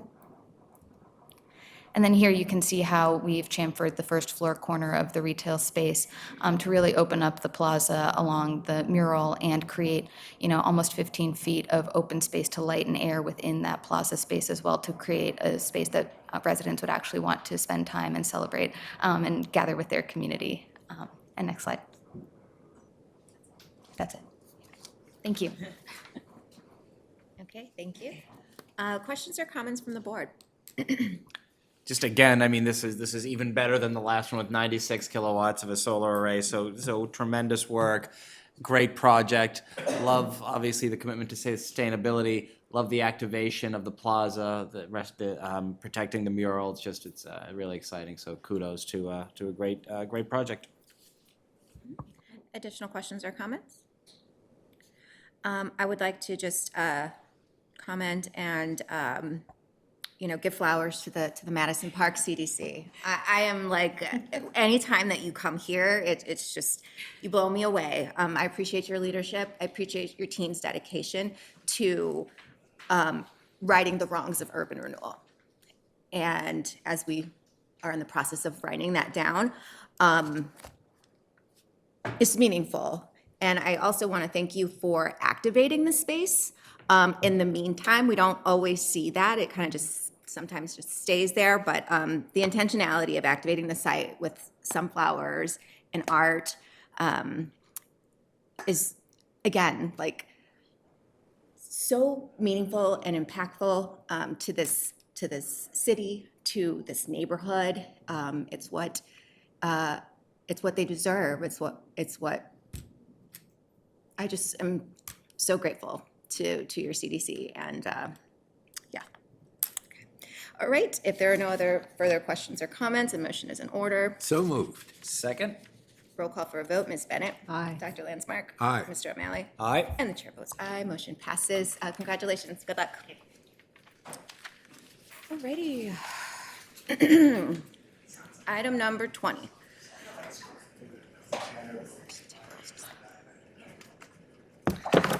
Good evening, Madam Oh, Chair. no, I gotta read it. Oh, sorry. No. Thrown off by the Yeah, background don't wish me accompaniment. good evening yet. All right. Item number 20. Request authorization to disperse $140,000 in bearing amounts to 22 community organizations serving Dorchester neighborhood from a fund maintained by the BRA from contributions made by the South Bay Project. Aaron. Thank you, Madam Chair, members of the board, Secretary Polhamus, and Director Shen. My name is Aaron Hallquist, Manager for Developer Compliance. I'm here to request that the Director be authorized to disperse this $140,000 to 22 very worthy nonprofits in the Dorchester neighborhood. These funds were leveraged via the Article 80 process back in 2015, 2016, which is when the board approved the South Bay development, and the board memo lists all these organizations, the respective sums. As soon as we have this approved, we're looking forward to getting grant agreements taken care of in the next couple weeks and get these people their funds. Thank you, and I'll take any questions. Okay, thank you. Questions or comments from the board? Hearing and seeing none, a motion is in order. So moved. Second? Roll call for a vote. Ms. Bennett? Aye. Dr. Landsmark? Aye. Mr. O'Malley? Aye. And the chair votes aye. Motion passes. Thank you. Item number 20, contractual. I need a motion to pay the bills. I move that we pay our bills. I second that. Okay. Motion is, okay, roll call for a vote. Ms. Bennett? Aye. Dr. Landsmark? Aye. Mr. O'Malley? Aye. And the chair votes aye. Thank you. Please pay the bills. And finally, director's update. Dr. Shen, the floor is yours. Members of the board, thank you again for completing another successful board meeting. I want to start my report by just highlighting the Roslindale Squares and Streets Plan, which was adopted tonight, and thank the community for their feedback for over the past year in working with our staff. This is the first Squares and Streets Plan on its own, adopted since we launched the Squares and Streets Initiative from last year, which is very exciting, and actually one of the first formal plans under my tenure, I guess. Roslindale Square has significant potential for more housing options near transit, which will support local businesses without increasing the number of car trips to the area. The main goal of this plan, of course, is to strengthen community connections, activate public spaces, and to create more diverse social opportunities and mixed income housing, and to encourage growth in the square while adapting existing buildings with historic and cultural significance to serve today's needs. I want to congratulate our staff who worked on this project. They engaged with the Roslindale community for more than a year, including many types of engagement workshops and events, which was detailed tonight. This plan will guide the staff review of future development and capital investment projects in this area, and also lay the foundation for zoning changes that will help realize this vision. Now, in order to meet our ambitious timeline, the staff is actually going to release the draft zoning for for this plan actually tomorrow to initiate the public feedback time, and we look forward to sharing the zoning recommendations with you later on this spring. In terms of development projects, you adopted and approved 5 new development projects, 226 total residential units, of which 91 of them are income-restricted units. The total development cost of these approved projects is about $118 million and totaling about 295,000 square feet, of which 80% of it is dedicated to residential use. When constructed, these projects will put approximately 260 tradespeople to work and create 11 direct jobs and 130 indirect jobs. Some of the projects, of course, you already highlighted and congratulated the proponents for. 639 Warren Street in Roxbury with the 63 new affordable homes and commercial space. This is the project we just completed, just heard from, which is Madison Park Development Corporation filling a land that's been vacant for over 50 years from urban renewal days, and how appropriate that it's being used for affordable housing. 4 Liberty Square in downtown is the latest office to residential conversion project, and one of the most popular initiatives that we have at the planning department. This project will convert a currently vacant building into 36 new apartments. It's exciting to see this program continue to deliver real results and new homes to bring more residents to downtown. With this project, 6 of the 15 projects that have applied to the downtown office to residential conversion programs have now been approved. The last agenda item, which is something that we've just approved, is distributing Dorchester community benefits. One of the most positive things I'd like to mention is that the total disbursement of these public benefits will be $140,000 to 22 community organizations. The community benefits funding comes from the South Bay project, and the organizations receiving the funding all do work which benefit the Dorchester community. It's always great to be able to see the additional impact that development can have on the local community, and we hope this funding will make a real difference for these organizations and the people they serve. Unfortunately, I will end my report with sad news, or sharing the sad news of Bill Nickerson's passing. I'd like to say that we're all saddened by the passing of one of our longtime colleagues. Bill worked for the Boston Local Development Corporation for 29 years and passed away in January. He was originally from Charlestown and studied at Boston Latin School, class of 1977, and Columbia University, class of 1981, playing football for both schools. He spent his career as senior finance manager for the City of Boston with the Boston Redevelopment Authority and the Boston Planning and Development Agency. We're sorry for Bill's family and send condolences to them, and for those of you who knew him that may be grieving. He will be missed. And with that, thank you again for your service and completing another successful board meeting. Thank you. And on behalf of the board, condolences as well to the Nickerson family. Once you're part of the BPDA family, you stay there, and I appreciate that. We recognize that and the difference that he made to the city. So, with that, I need a motion to adjourn this meeting. So moved. Second? Roll call for a vote. Ms. Bennett? Aye. Dr. Landsmark? Aye. Mr. O'Malley? Aye. And the chair votes aye. Motion passes. Meeting adjourned. Thank you, everyone, and we'll see you next month.